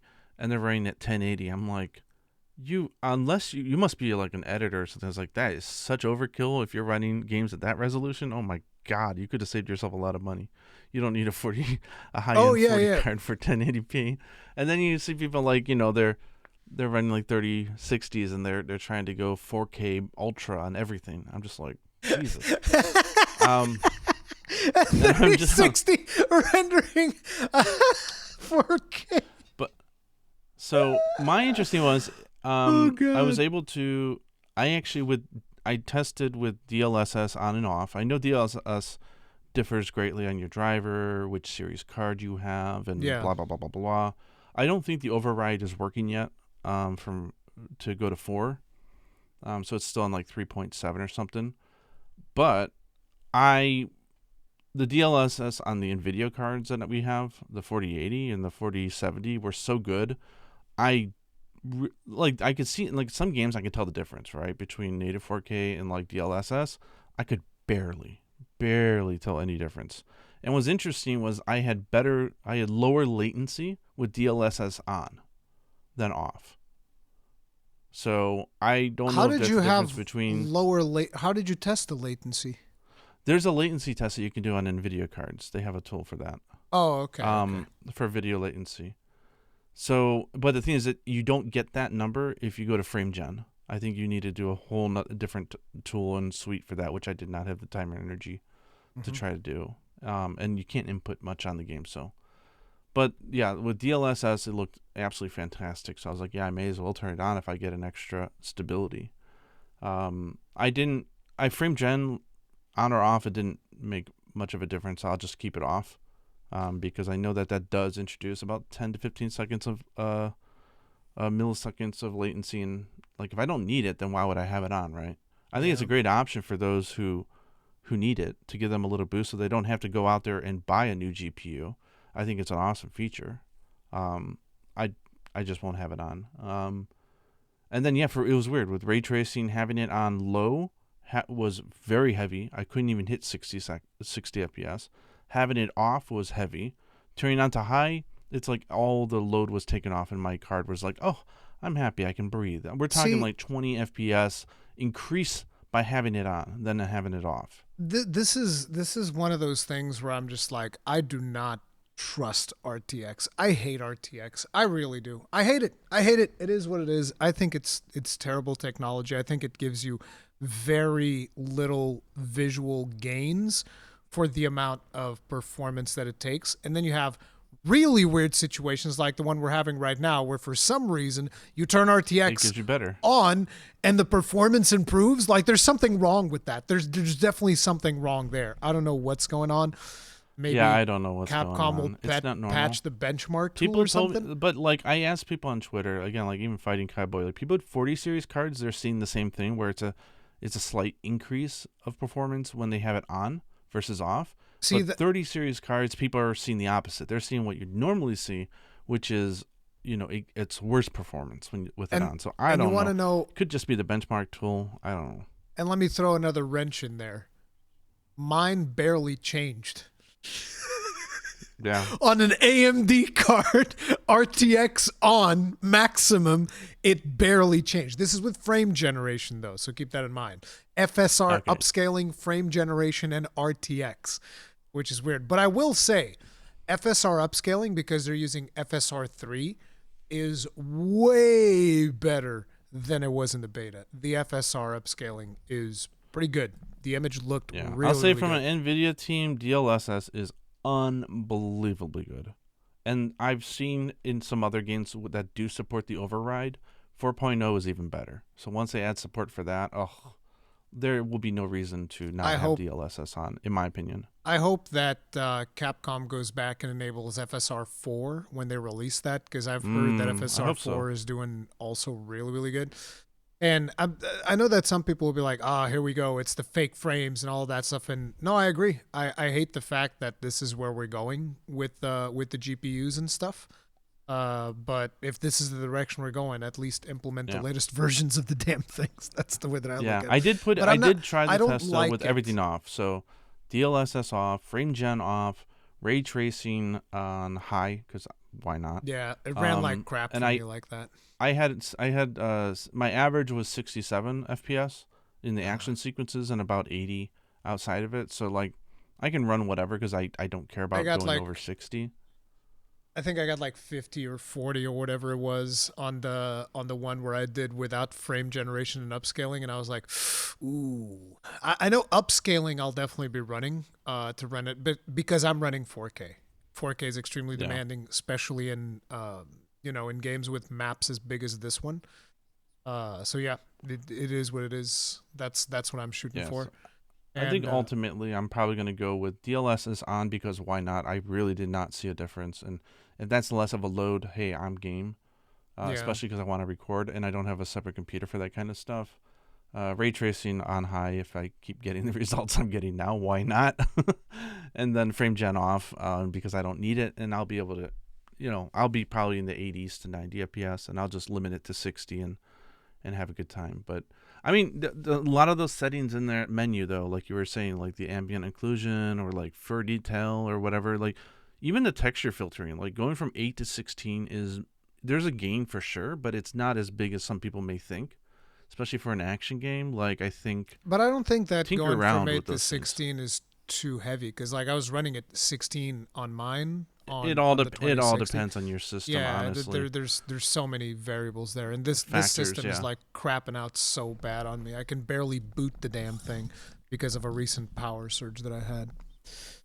Yeah. But yeah, I'm Lovely. happy with, yeah, test it out is the best way to do it and tweak with those settings and see what you can get. Yeah. The good So stuff. but yeah, definitely check out the benchmark tool. Again, I don't know if I'm gonna get too involved in the whole performance discussion, because, like I said, I'm not. I just I'm don't not. agree with what a lot of people are saying about it, and people are making comparisons with Monster Hunter World, and I was like, okay, you've seen the Windward Plains, you've seen the Ancient Forest. Do I need to say People said more? that Monster Hunter. People said Rise looked like a PS2 game. Okay, so it's like I don't. Yeah, Graphic and performance is so yeah, it's in the eye of the personal that beholder, I guess. yeah, it's all in the, so whatever. Like people have their opinions, let them have it, and just say if they say it sucks and it doesn't run, you're like, well, that Okay, sucks, dude, and sorry. that's it. Well, Yep. try to tweak it, maybe. I don't know. That Good sucks, luck. man. Good luck. Yeah, because like it's just weird to me, the comparisons that are happening now, and the expectations that people have for like 60 series cards, which we all know are budget cards. And it's just like, I mean, listen, if I buy a budget card, I buy it so that I can use like DLSS and all of these other Yeah. upscaling things and try to squeeze as much out of it as I possibly can that way. I mean, I'm not NVIDIA, I buying a think. 60s card and going like, oh yeah, I'm definitely not upscaling anything. I'm going to be running everything at Yeah. 1440p on my 2060. Yeah, 100%. Yeah, no problem. It's like, no, I don't do that. Yeah. Plus, we don't qualify to talk about it because we have expensive machines, Yep. and most people don't. So Very that true. that disqualifies us, I think. For it's like shit. You talk about Japanese prices. I spent $1,500 on my GPU. That's just the GPU. Yeah, I spent The 4070 cost us $1,000 here. yeah, I think that I forget how much I paid for my 7900, but I think it was either 13 to 1500 in that Yeah, range it's a for the lot. 7900 XTX. So yeah, it's So expensive as fuck. I It's am not qualified.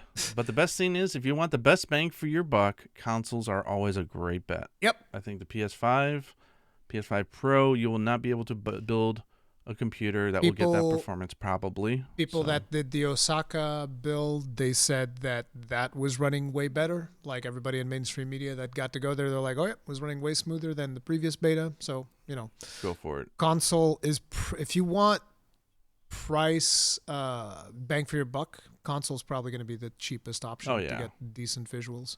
But yeah, for Well, everybody with a you PC, know, benchmark tool is available. Check it out right now.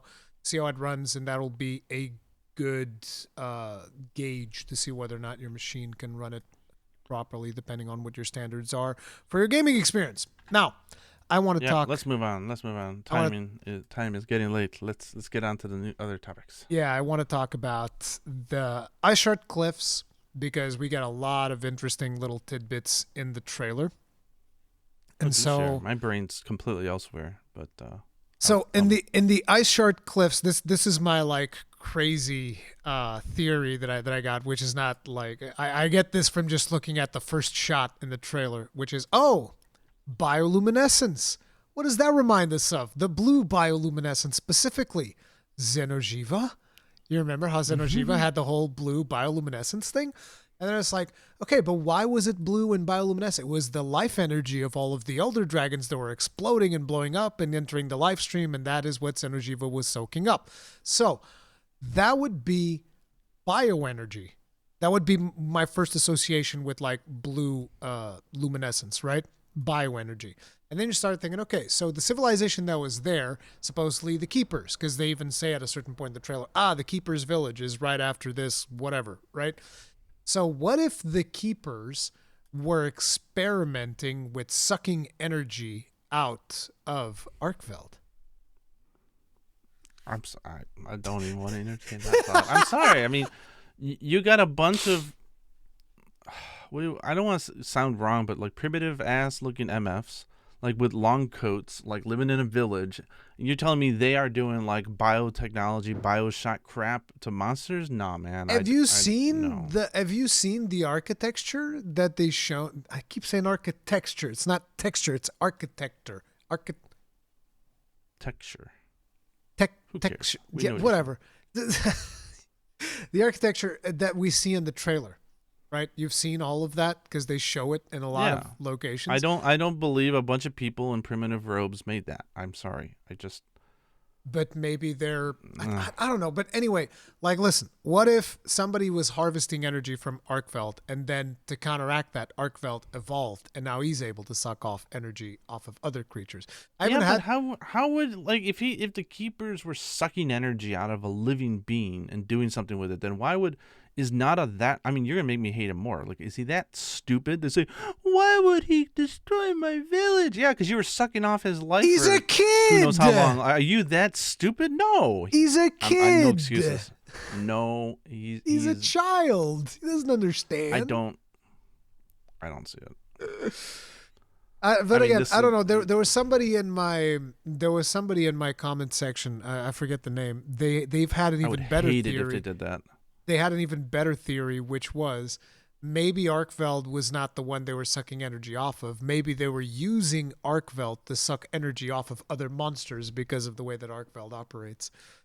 I don't know. You got a monster that even at high rank is supposed to kick my ass, is super aggressive, mean, can take down Ray Dow, and you're telling me that these villagers who can't It freaking doesn't. take down, like they probably couldn't take down a damn young cuckoo if they wanted to. You telling me that they have total mastery over this monster and are using it to their whim? I don't buy it. I Maybe don't. they encountered him down there and they were able to, I don't know, dude. There's He so would have much that broken could out be. and he would have ripped their heads He off. did break out. That's the point. He did. And he did rip He their would have did heads that off. much It's, earlier, much earlier. it's Not no exactly what ancient happened. civilization. Like that would have been like, hour 2. He got out and killed us all. Like, have you I just don't. noticed that he's got white fur? Who told you that that's No. like just naturally white? That might be his age. He's aged, and therefore he's got white fur. He's Well, an he just old decided boy. to just chill for 1,000 years and then kill his captors, even though he could have left at any time. I don't know. I don't even like the thought experiment. I'm allergic to it. Evolution takes a long time. It took him a while to evolve into a state that he could like. Evolution takes breeding.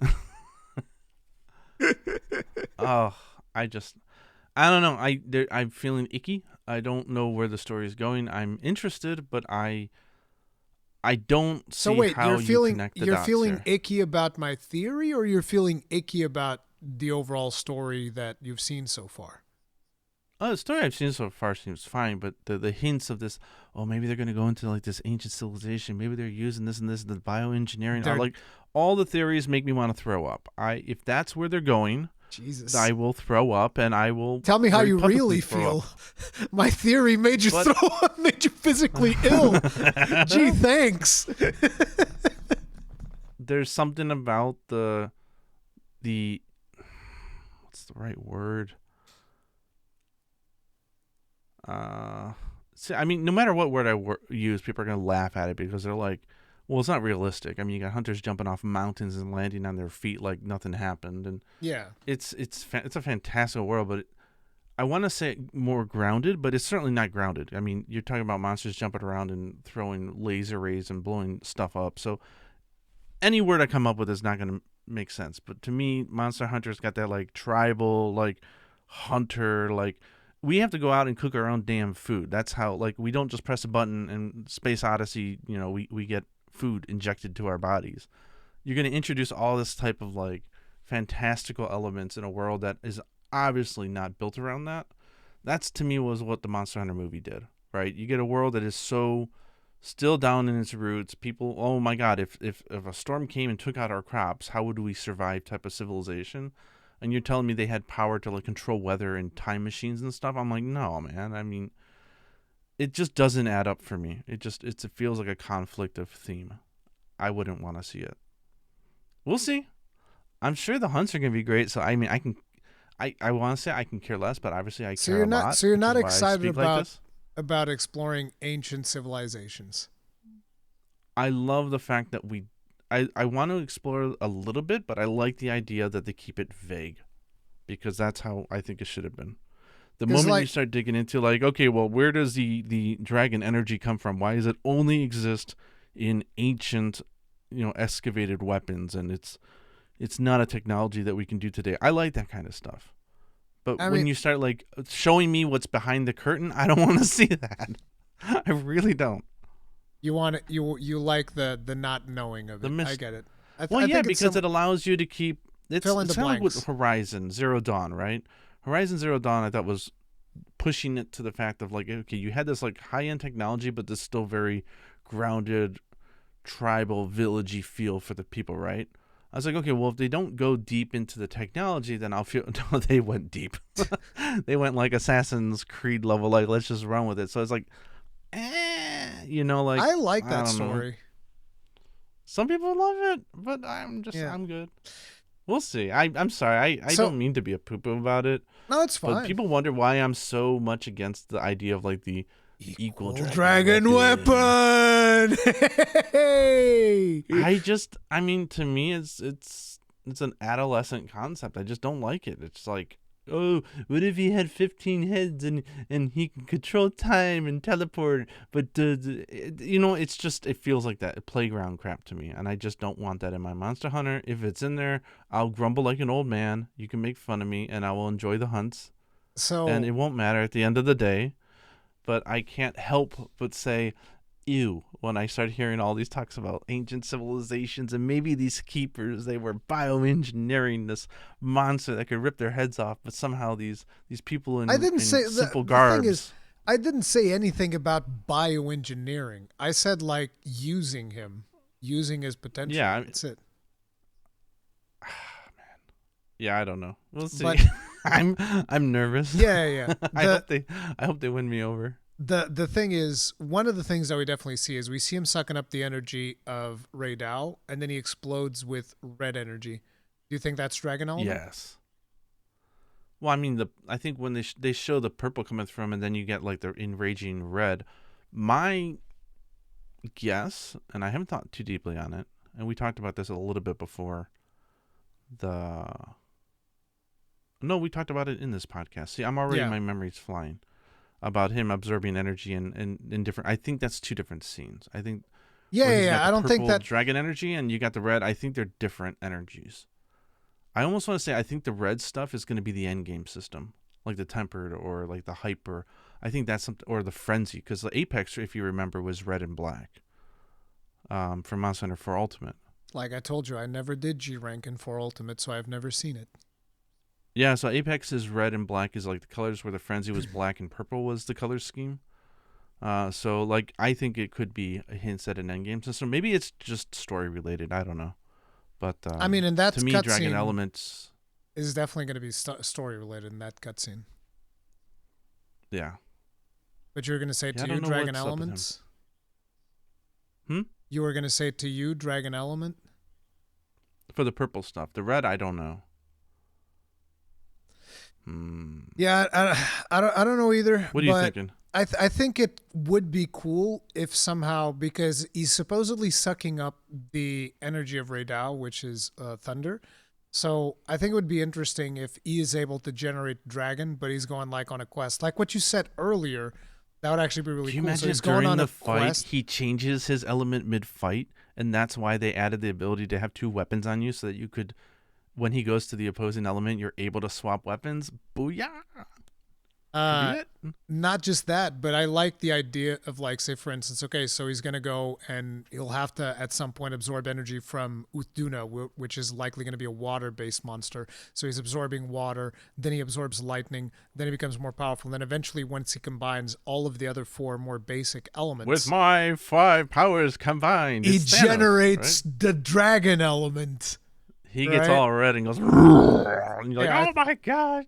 I think that would be cool. And then we could explore, maybe that we'll explore like, okay, the reason dragon element is so rare is because blah, blah, blah, blah, something Yeah. like that. Maybe we get to explore gonna the say origins of something dragon now. element. Go ahead. Yes, I'm gonna say something now that will upset you. I hope Fabius or whatever, I hope he dies. Doesn't upset me. Monster Hunter, I think Monster Hunter I think it's the first time we might have characters we care about. I want some drama to happen. I've said it multiple times. I've said Monster Hunter should have killed somebody, like the twirly stick guy, the guy on the insect glaive. He got blasted in the face by Xenojiva. He dies. Like, I think that would have been cool.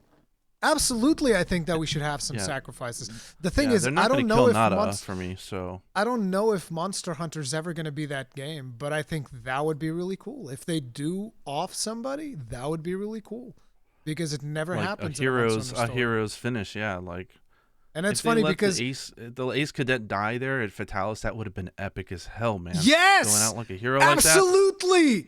Friggin' Aiden dying to save us? That would have been amazing. Man. I would have cried. Oh yeah.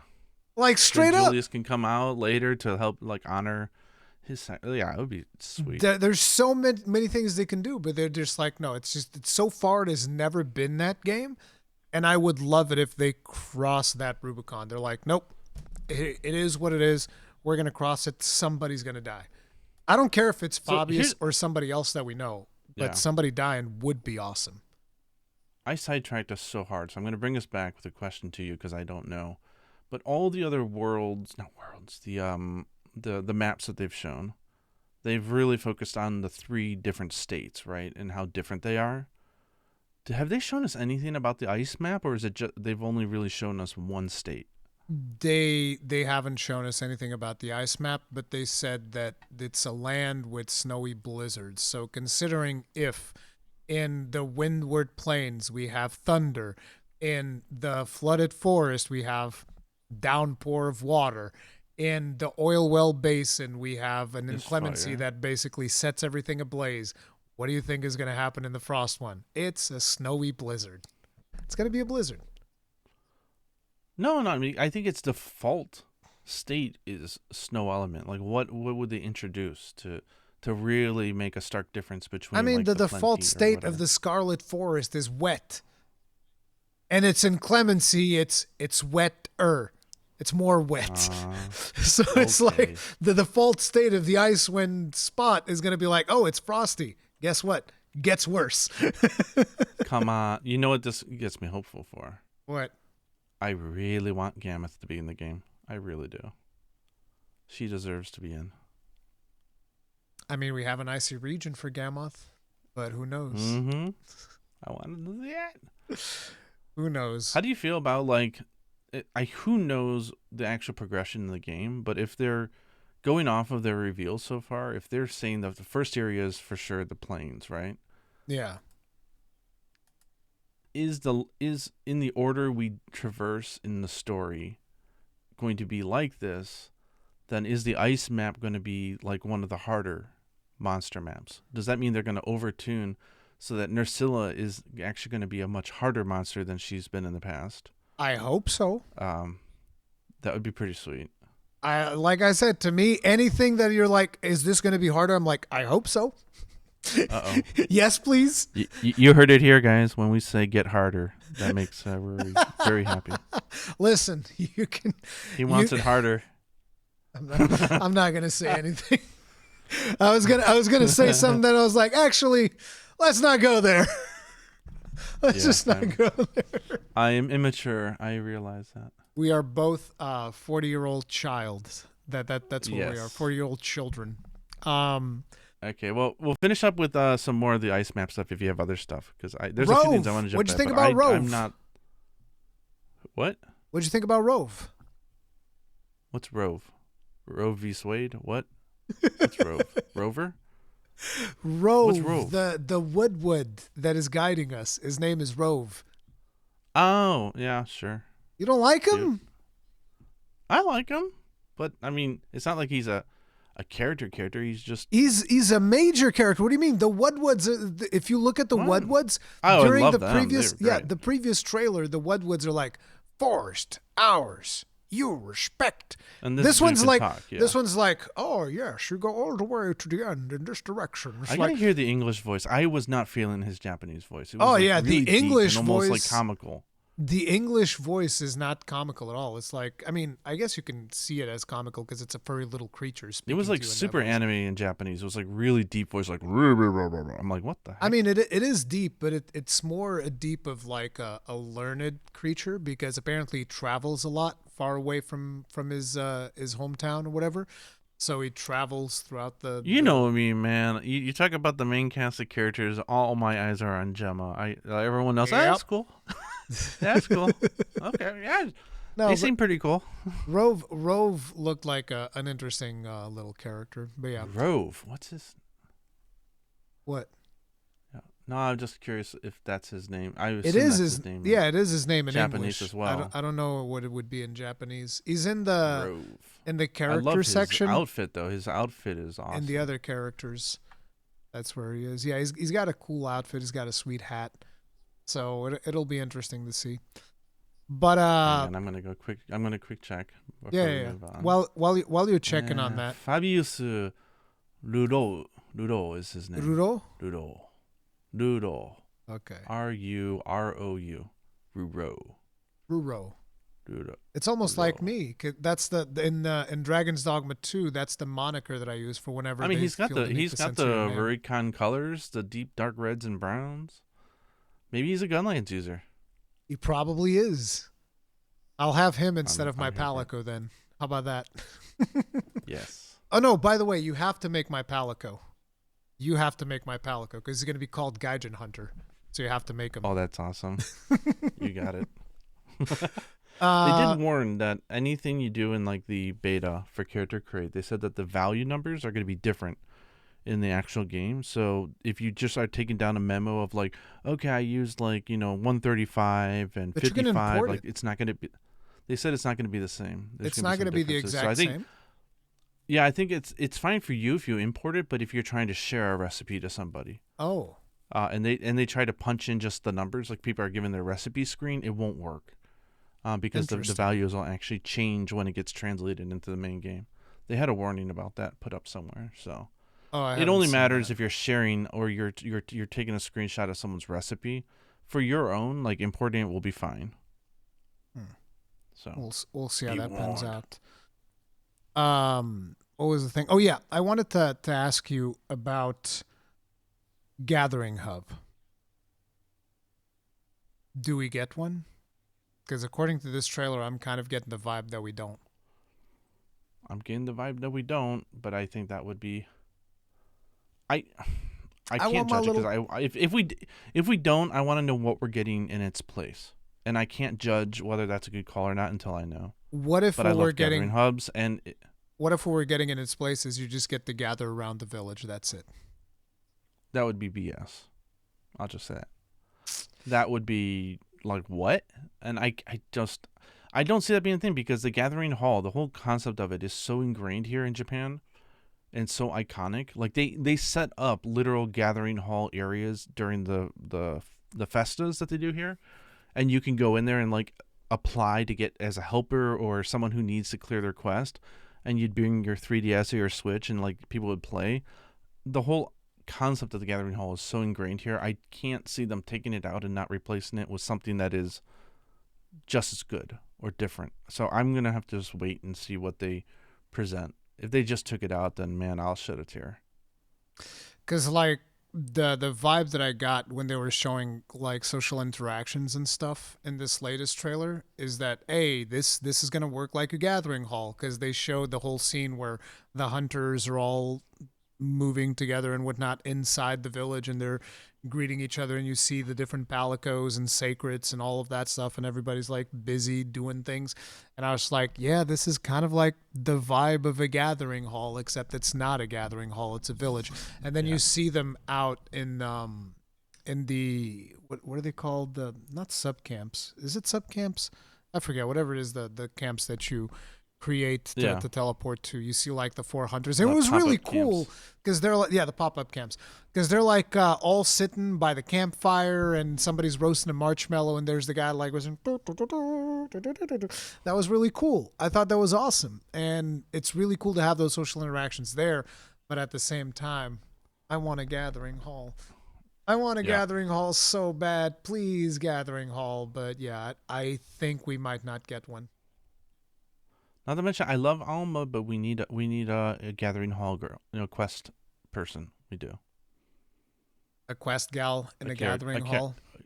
or even I was gonna say quest gal, and then I stopped myself from saying it because I was thinking about Mr. Sheik from Generations Ultimate. It was a guy, and he was like awesome. The bald guy with the glasses, polishing the glasses in the bar in the Hunter's Pub. Oh yeah. I remember Yeah, him. yeah. So it doesn't have to be a gal. It could be a guy. I don't mind. Yeah, But I like having separate characters for that stuff. Or like the arena. Like where are you going to get the arena quest, right? We need a separate we NPC for haven't that. I seen don't want that anything all to. about. We haven't seen anything about arena at all. What if there's no arena? I'm. I feel like arena is Yeah, I don't know. not that popular among hunters, so maybe Capcom focused there. I mean, I don't know. I kind of feel like I don't know. I want I think they're arena. holding back a lot of stuff, which is great. I'm hoping they're holding back a lot of stuff because they revealed 4 locales and 19 monsters so far, which is a Yeah. lot. That's a lot, and that's 19 without counting Rathalos. With Rathalos, it's 20, and then there's No, 21 that's if you 19.5. whatever. Oh, shots With fired. I'm with joking. with Rathalos, it's 20, and then it's 21 if you count the Frost Boy that we talked about that they haven't talked about at all. So it's 21 monsters revealed, large Some juicy monsters. I'm not roster. talking like small monsters. But yeah, 21 monsters revealed plus 4 locales revealed. That's a lot. That's a lot of stuff that they've already revealed. How much more are they holding back at this point? I think a lot. They made a lot of money with World Iceborne, and I think Oh they're yeah, investing in it. I think this game's gonna have it. I hope so. So the few things that we have left to talk about would be sacred customization. What'd you think about sacred customization, dude? They've got some Looks great. wicked looking sacreds. I like the red one. Oh yeah. I'm gonna make a flaming See, sacred, 100%. yeah, I'm the person who spent the time in FF14 to breed to get the pure white color for my chocobo, and I care about the color coordinating the outfit. So yeah, I'm all for it. I think that's gonna be great. Yeah, sacred customization, camp customization was a big surprise because I knew you could That is customize. awesome. I knew you could customize camps from the IGN coverage that they did, and they had shown Yeah. that like, oh, you can put these little stools and stuff. The thing was, I never considered that they would be interactable. I was like, Yeah. you're gonna And then have these things in there, and then it's whatever. And then you see your hunter like sitting back in his chair. And I was like, wait, what? And then you see them all gathered around the campfire. And I was like, all these things are interactable. That is really cool. The level of so customization what I you'll be able hope to they do. do, I hope they're smart and they look at this as an opportunity to tie it to gameplay. Like for example, they have all these really cute skins and stuff for like both the hunter profile and also the camp, like the tarps and everything. Mm-hmm. Could you imagine if they tied it, if they did like a pattern for, let's say, Gypsaros? But Yep. you got to kill 30 Gypsaros to, as an achievement, you unlock that skin for your things. Because we Things that would already encourage know. people to do something that they normally wouldn't do. Don't put it all in the damn shop as a DLC. Cosmetic. Let us like put it behind in-game achievements, please. That was the thing that I was going to bring up. We already know that a big portion of that, especially after what they did in Iceborne, for people that haven't played the previous Monster Hunter, in Iceborne, we would have this house that you could basically set up stuff in, and Little trophies of monsters and stuff. they They went went hardcore. ham on DLC for that house, but all of it was paid DLC pretty much. Well, not all of it. There was some stuff you could unlock, but most of it was paid DLC. Yeah. Yeah. Hunter profile looks awesome. That's another one where I'm it looks really fun. They've got tons of customizable elements, posing, backgrounds, stamps. Please use that as an opportunity, not just to give it away in game, but like make us earn it. Yeah. Like, complete all the quests in the game is something that a lot of us like to do. Instead of just unlocking a final quest for that, give us like a special wallpaper that celebrates that achievement. Give me a special wallpaper for killing 100 of each monster, right? It's just a PNG file, man. Like, it's not going to be that hard for them to do. Don't sell it. Just put it in the game. Make it harder to get. Let us show off. I think back to Tech Lancer, one of my funner people that I follow on Twitter. He's just in love with Kushala, right? And hunts like thousands and thousands of Kushala. Like, don't make the poor man pay for like a bust of it or like a background of it. Like, just give it. He's Yeah. earned it. I mean, this is one of the things that I brought up in the interview that they need to give more stuff in event quests and achievements in game rather than just Well, selling they stuff they through they DLC. now have some very compelling areas now to offer it. So I hope they take that advantage. Yeah, I hope so too. Did Well, you see what they're doing with layered armor though? yes, that was so good, dude. So for those of you that don't know, whenever you craft armor in high rank now, it automatically unlocks layered armor for that armor, which is really really good. And the other thing that we haven't even talked about, alpha and beta sets confirmed, as well as Yep. female and male versions of sets for all characters, which is like brutal. I'm assuming it's going to be the same thing as World, so Alpha will have more And skills. they had an interview. IGN grilled them and asked them about weapon design. They said for the first time ever, every weapon in the game will be its own original design. And I'm like, Thank God, dude. Thank God Retribution. for Like this that. is like Retribution run, man. They're righting all the wrongs. So like, mm. Yep. So it's like, And photo mode, pause button. see, It's all there, baby. I knew that the photo mode was going to be the one for you. This is going to be Oh basically hell yeah. your Jeepos for Monster Hunter. You're going to be spending a Oh yeah. lot of time in that photo mode. I already know. Unbelievable amounts, not only for just my hunter and posing and coming up with shots, but also being able to hide your hunter and take ecology shots of monsters because you can pause it on single player Yep. in the middle of combat. So if you've got a monster doing his move, you can pause it, rotate it, get an angle, put some Gaussian blur. The amount of amazing screenshots we're going to get of all the different monsters and ecology is going to be so good. I am beyond hyped for this one. This to me is the killer feature. To me, the first thing that I thought about that was like, oh, thank God. It's going to be so much easier to do thumbnails. Thank God, bro. It's such a pain in the ass. You can make your own unique thumbnails. We don't have to just grab official renders. Like doing thumbnails right now is like one of the hardest parts of making videos because a lot of people don't want to have the thumbnails of the monster in the thing. And it's like, look, officially released monsters, I have to like use them in the thumbnail. But like, for instance, yesterday, because we're still so close to the showcase, I was like, I mean, I don't want to put a picture of Gore Magala in the thumbnail because, you know, that'd be messed up if it ends up in somebody's feed so close to the announcement. So I'm like, I'll just put Ryozu's face in this. It's like, there you go. Yeah. It's like, here's Ryozu because I don't know what to put in thumbnails. But yeah, it will be very, I'm assuming very it's in there, thumbnails. but my God, if Capcom's listening and they do not have a feature in the photo mode to hide your hunter, get it in now. Like, I mean, we want to take pictures of the monsters. I think you have like free cam, so I don't think that's going to be a problem. I don't think it's going to be as limited as World. We want to be able to hide our character. It's a staple for all photo modes. Yeah, but what I'm saying is like you have free cam, so you just like go past your hunter. Sometimes you want to zoom out and get a better shot. Yeah, like, as a G poser, I'm sorry, being able to hide your character is really important. So I don't think it's such a standard. That's another thing that they could. That's another thing I think they can update. You know, like they can add functionality to this after launch. So, I very much pay money and spend hundreds of hours now in Infinity Nikki just to take photographs, and I do the same thing in FF14. Like I would consider myself a. You are a G-pose addict. Yeah, I'm a G-poser. Like yes. you have a problem. That's the level. To me, this matters. So I plan to make a review of photo mode, and that's going to be a video. And I will try to give constructive feedback, and it's going to be fun. Oh my Gaijin the G-poser. Because you know, I'm also going to be making a video of all the monsters snoring. I got to get that. So the fact that I can get really cute screenshots of them all slumbering Those sound like so much while fun. I'm doing that, oh my God, it's gonna be fun. Now you're giving me an true idea. Endgame. You're gonna make a video of all the monsters snoring. I'm gonna make a video of me wyvern blasting all of the monsters. That's Wake it. Up to do a big montage. Yeah, dude, it's just like a big montage of me wyvern blasting every monster in the game. I'm doing that. And at the very end, you got to get a shot of you charging up with the finale and have 3 Yankuku charging you at the same time, and boom, and all 3 of them go flying. All 3 of them get flying. Yeah, that sounds like so much fun. But yeah, the photo mode is really awesome, and that will also be used to like tweak around, I think, with a hunter profile and whatnot, which will have way more functionality than the guild card stuff and whatnot. So that is cool. Yeah.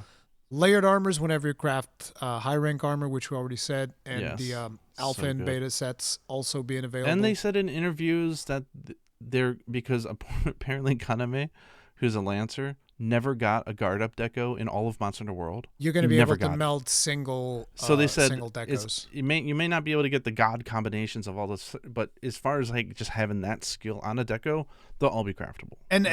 And that was the thing that I've always said when you remember we recently had that whole argument about decos versus charm RNG and all of that stuff. Yeah. And I remember that a big argument that people would always bring up is like, oh man, it was miserable in World because I never got my shield deco, which is what Kaname said. And I always said like, yeah, but they fixed that in Iceborne. There's no reason that they would go back to what they did in base World. It makes no sense. And that's exactly what they did. They fixed it. They were like, yep, we're doing the Iceborne thing. You can meld all of the single skill decos, and that's not going to be a problem. It's just if you want to get the really good tier 4s, those are the ones that you're going to have to struggle for, which is kind of like the chase items. But being able to like, for sure, oh, I want guard up, I can go get guard up. That is cool. If you want a concept set, you can do it. I want a magazine. I get a magazine. That was my dragon that I was chasing for the longest time. Good old Dorogama. I don't know if it was the belt or the pants. I think it was Dorogama pants. I've used Dorogama pants for the longest time for that magazine. But yeah, that is cool. And then Yeah, but this game just went from like S to S plus plus for me for the fact that I love posing and taking photos and telling me that layered armor. I don't even have to grind for it. I can just get it if I craft it. That means I will craft every piece of armor in the game. Yeah, I think I'm gonna do the same thing. I think probably gonna, as I'm going through high ranks, just gonna be like, okay, we need to make this set, like make all of it, and it's all unlocked, and boom, done. Hopefully they won't limit our inventory, because I remember I had a friend of mine who was trying to get all of the armors crafted, and he wasn't able to. He ran out of space. Oh yeah. Well, I imagine now it was also because layered of armor just being like a toggle switch, it'll be easier, right? It was also because of the Cult to Roth weapons, which you had a bunch of, but like, trying to collect all of the items in the game, apparently you weren't able to because it would go over the limit or whatever. I never reached that limit. I think like in Rise and Sunbreak, like they're using the same UI here. I think it's not really as much of an item in your bag anymore. It's more like it's just the weapon list, right? Like it's just in the list, So. The items are the weapons now, but hopefully there won't be as many limitations with that. And finally, the last thing that they talked about was there's going to be gestures, stickers, all of that stuff that we've had. Prance is back. Woo! There's going to be those gestures are going to be free when the game launches. You can go get it on the respective stores. So like Prance and the frustrated one of stomping the foot and whatnot. And I don't mind paid emotes. That's fine as long as there's enough emotes in the game for most people to enjoy it. But Prance needed to be a free emote, and they did it. The thing that I will say, though, which wasn't made super clear, and I'm pretty sure this is how it's going to work, character vouchers, those are going to be a one-time use thing, because they said they're going to give them to you for free, but then they put the number 1 on there. So I think you're going to get 1 free character voucher. And then if you want more, Capcom's going to be like, hey, the first hit's free, then we're going to charge you. So I think that's the way that's going to go down, which is, it's not the coolest thing, but the idea, this is why I tell people, listen, during the beta, take all the time in the world, make your perfect little snowflake, and then import it once you get into the real game. And you will have experimented with everything that you want, and it's done, and you don't have to worry about it. If you made one minor mistake, you'll still have that 1 character voucher that you're going to be getting. But after that, I'm assuming they'll probably... I hope they do what FF14 started doing, which is really smart, which is after you make your perfect character in the maker, you see it in the game in all the situations, you're like, oh god, that didn't quite turn out how I thought it would. They have like a... Yeah, there's like a cooldown, like an hour or something that you can play that you can go and redo it as many times as you need to. Yeah, that would be smart. Do that. But another thing that I would wish is if they're just like, oh, there's an event, there's a new season, and here's another character voucher. Like them giving like a couple away, or maybe even have like a special event quest and you can get a character voucher from that. Like, give people a couple of more at least is what I would get to. It's not something that I tend to use, because usually I just make my one beard dude and that's it. Yeah. I wouldn't use it either, but I think just not having it is I know that a lot of people do like to change it, and it used to be something in the older games that you could just like change it. Not in Monster Hunter, but in the other Hunter likes, you could just change characters at will, pretty much. But I think that's pretty much all of the things that were announced. I don't think I forgot anything. It's an absolute smorgasbord, just tons of amazing stuff, tons of content. But that is going to be it for us, guys. Gaijin's got to go cook dinner for Yuna, who is already protesting because we had the technical difficulties at the start. If you guys enjoyed today's episode, then hit the like button, subscribe, bell notification icon, all that jazz. There's going to be a link to Gaijin's channel, which I'm sure you're going to be posting lots of videos for Monster Hunter now, right? Yes, I plan to. That's what I like to hear. But yeah, if you guys enjoyed it, like, subscribe. Sorry. Now I was going to say, do you want to mention anything about, I think you're hosting the Hunter Awards video on your channel? Oh my God, yes. It's just like, it's out of my head because I already made a big promotion on it live on a Cons Anvil, and I've been mention it. Yeah, there's the Hunter Awards is going to be live on my channel on the 22nd of February, which it is going to have collaborations. It's almost 30 creators doing this, which is absolutely insane. It's a mega collab. And yeah, that's going to go live on the channel. It's going to be a premiere. And by the way, anybody that wants to react to it or co-stream it, whatever, you're all welcome to do so. Yeah, it's just a fun thing. Yeah, it's a community fans event for the fans, right? Yeah, and Gaijin is also in there. I don't know if they revealed what category you're introducing. I don't know if that's been made public or not yet. Yeah, I don't know either, but yeah, I'll have a small little posting. There's a category. I'll get to announce a winner or something. So that's fun. Yeah, it's gonna be awesome. So make sure to check it out, guys. But yeah, from us, that is gonna be it. We'll see you guys in the next one. Stay strong, stay safe, and happy hunting.